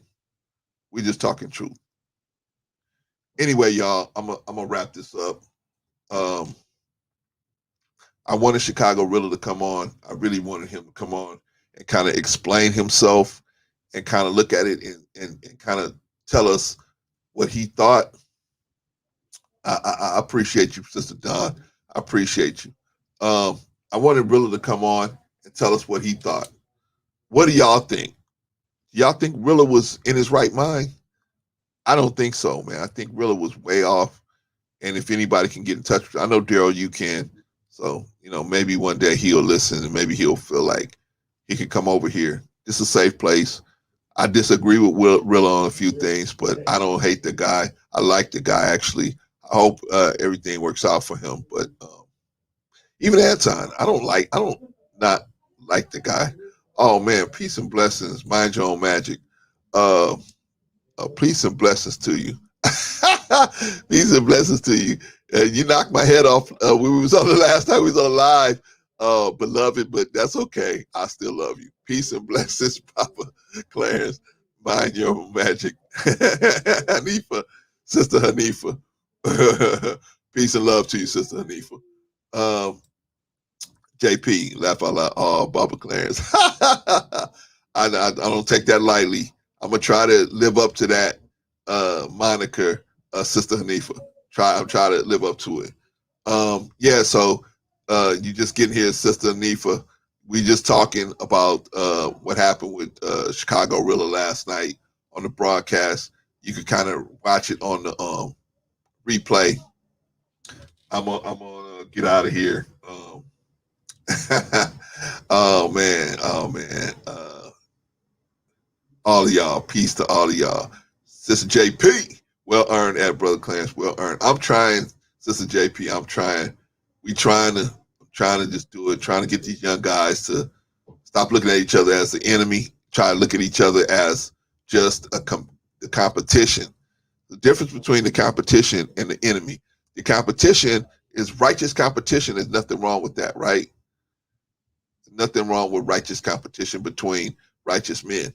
But looking at each other as an enemy, oh, we gotta throw stones and rocks over there because you know they're the mothership over there, right? Lapeef is the mothership. You know what I mean? So no, we don't need to do that. I don't think so. And then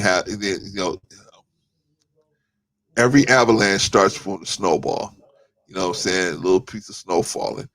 So we don't need to get to a point where somebody gets hurt, and that's why I don't want to have happen. I'm from Los Angeles, and out here, something could go left real quick. I know it can in Detroit, Philly, Chicago, Miami, New York. All of Boston, all these different places, man.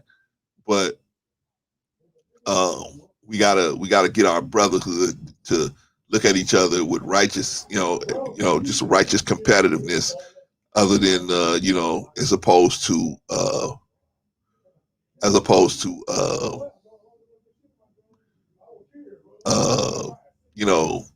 hating on each other. You know what I'm saying? So, well, let me tell you this, man. I feel good, man. I could go maybe another hour. Anybody wants to hang out, man? Y'all want to hang out? Put a one up there. Y'all don't? I understand. So just put a one up there if you're gonna hang out. If you're not gonna hang out, if you want to hang out, cool. If not enough people want to hang out, then I just shut it down, man. You guys go look at. I don't know who else is on right now. Let me look for y'all. Let me see for who's on right now. Maybe y'all could see who's on right now. Well, we're on. The Kings are on right now. Kosher Clinician is on right now. Uncle Stu is on. Who else is on? I don't see anybody from that, but that's enough people right there for y'all to go and check them out and put a Sister Don. I appreciate you, Sister Don, but just you by yourself, I'm gonna have to come back tomorrow at y'all know what time Sister Don. Come back tomorrow at 11:45, and that's when we're gonna do our regular broadcast, and then we might even discuss this some more. And who knows? Maybe Rilla will show up, maybe Anton will show up. Who knows? We'll see. And maybe we can get this thing, and we get this thing done. Sister Don. Sister Don, okay, love. Sister Blaze, younger men need men as examples. We trying, Sister Blaze. We trying. I done did the old man talk. Now they're gonna go to the younger guys and see what they're talking about. So, I ain't got no hate. I mean, ain't no hate on that. All of those guys are good content creators. So, I'm good with that. Sister Don, check out King. Yeah. Check King out, man. King is on. Who else is on? From our little group here. Yeah. King and them on. Uncle Stu is on. And Kosher Clinician. He's another good one. Yeah, check him out too. Sister Don, and I'll see you tomorrow. I'll see you tomorrow too, Sister Don. 11:45. Sister Blaze, we never know who's going to show up in the YouTube neighborhood. True indeed, laugh out loud. True indeed, Sister Blaze. All right, y'all. I'm going to shut it down. I will see y'all tomorrow morning. Peace.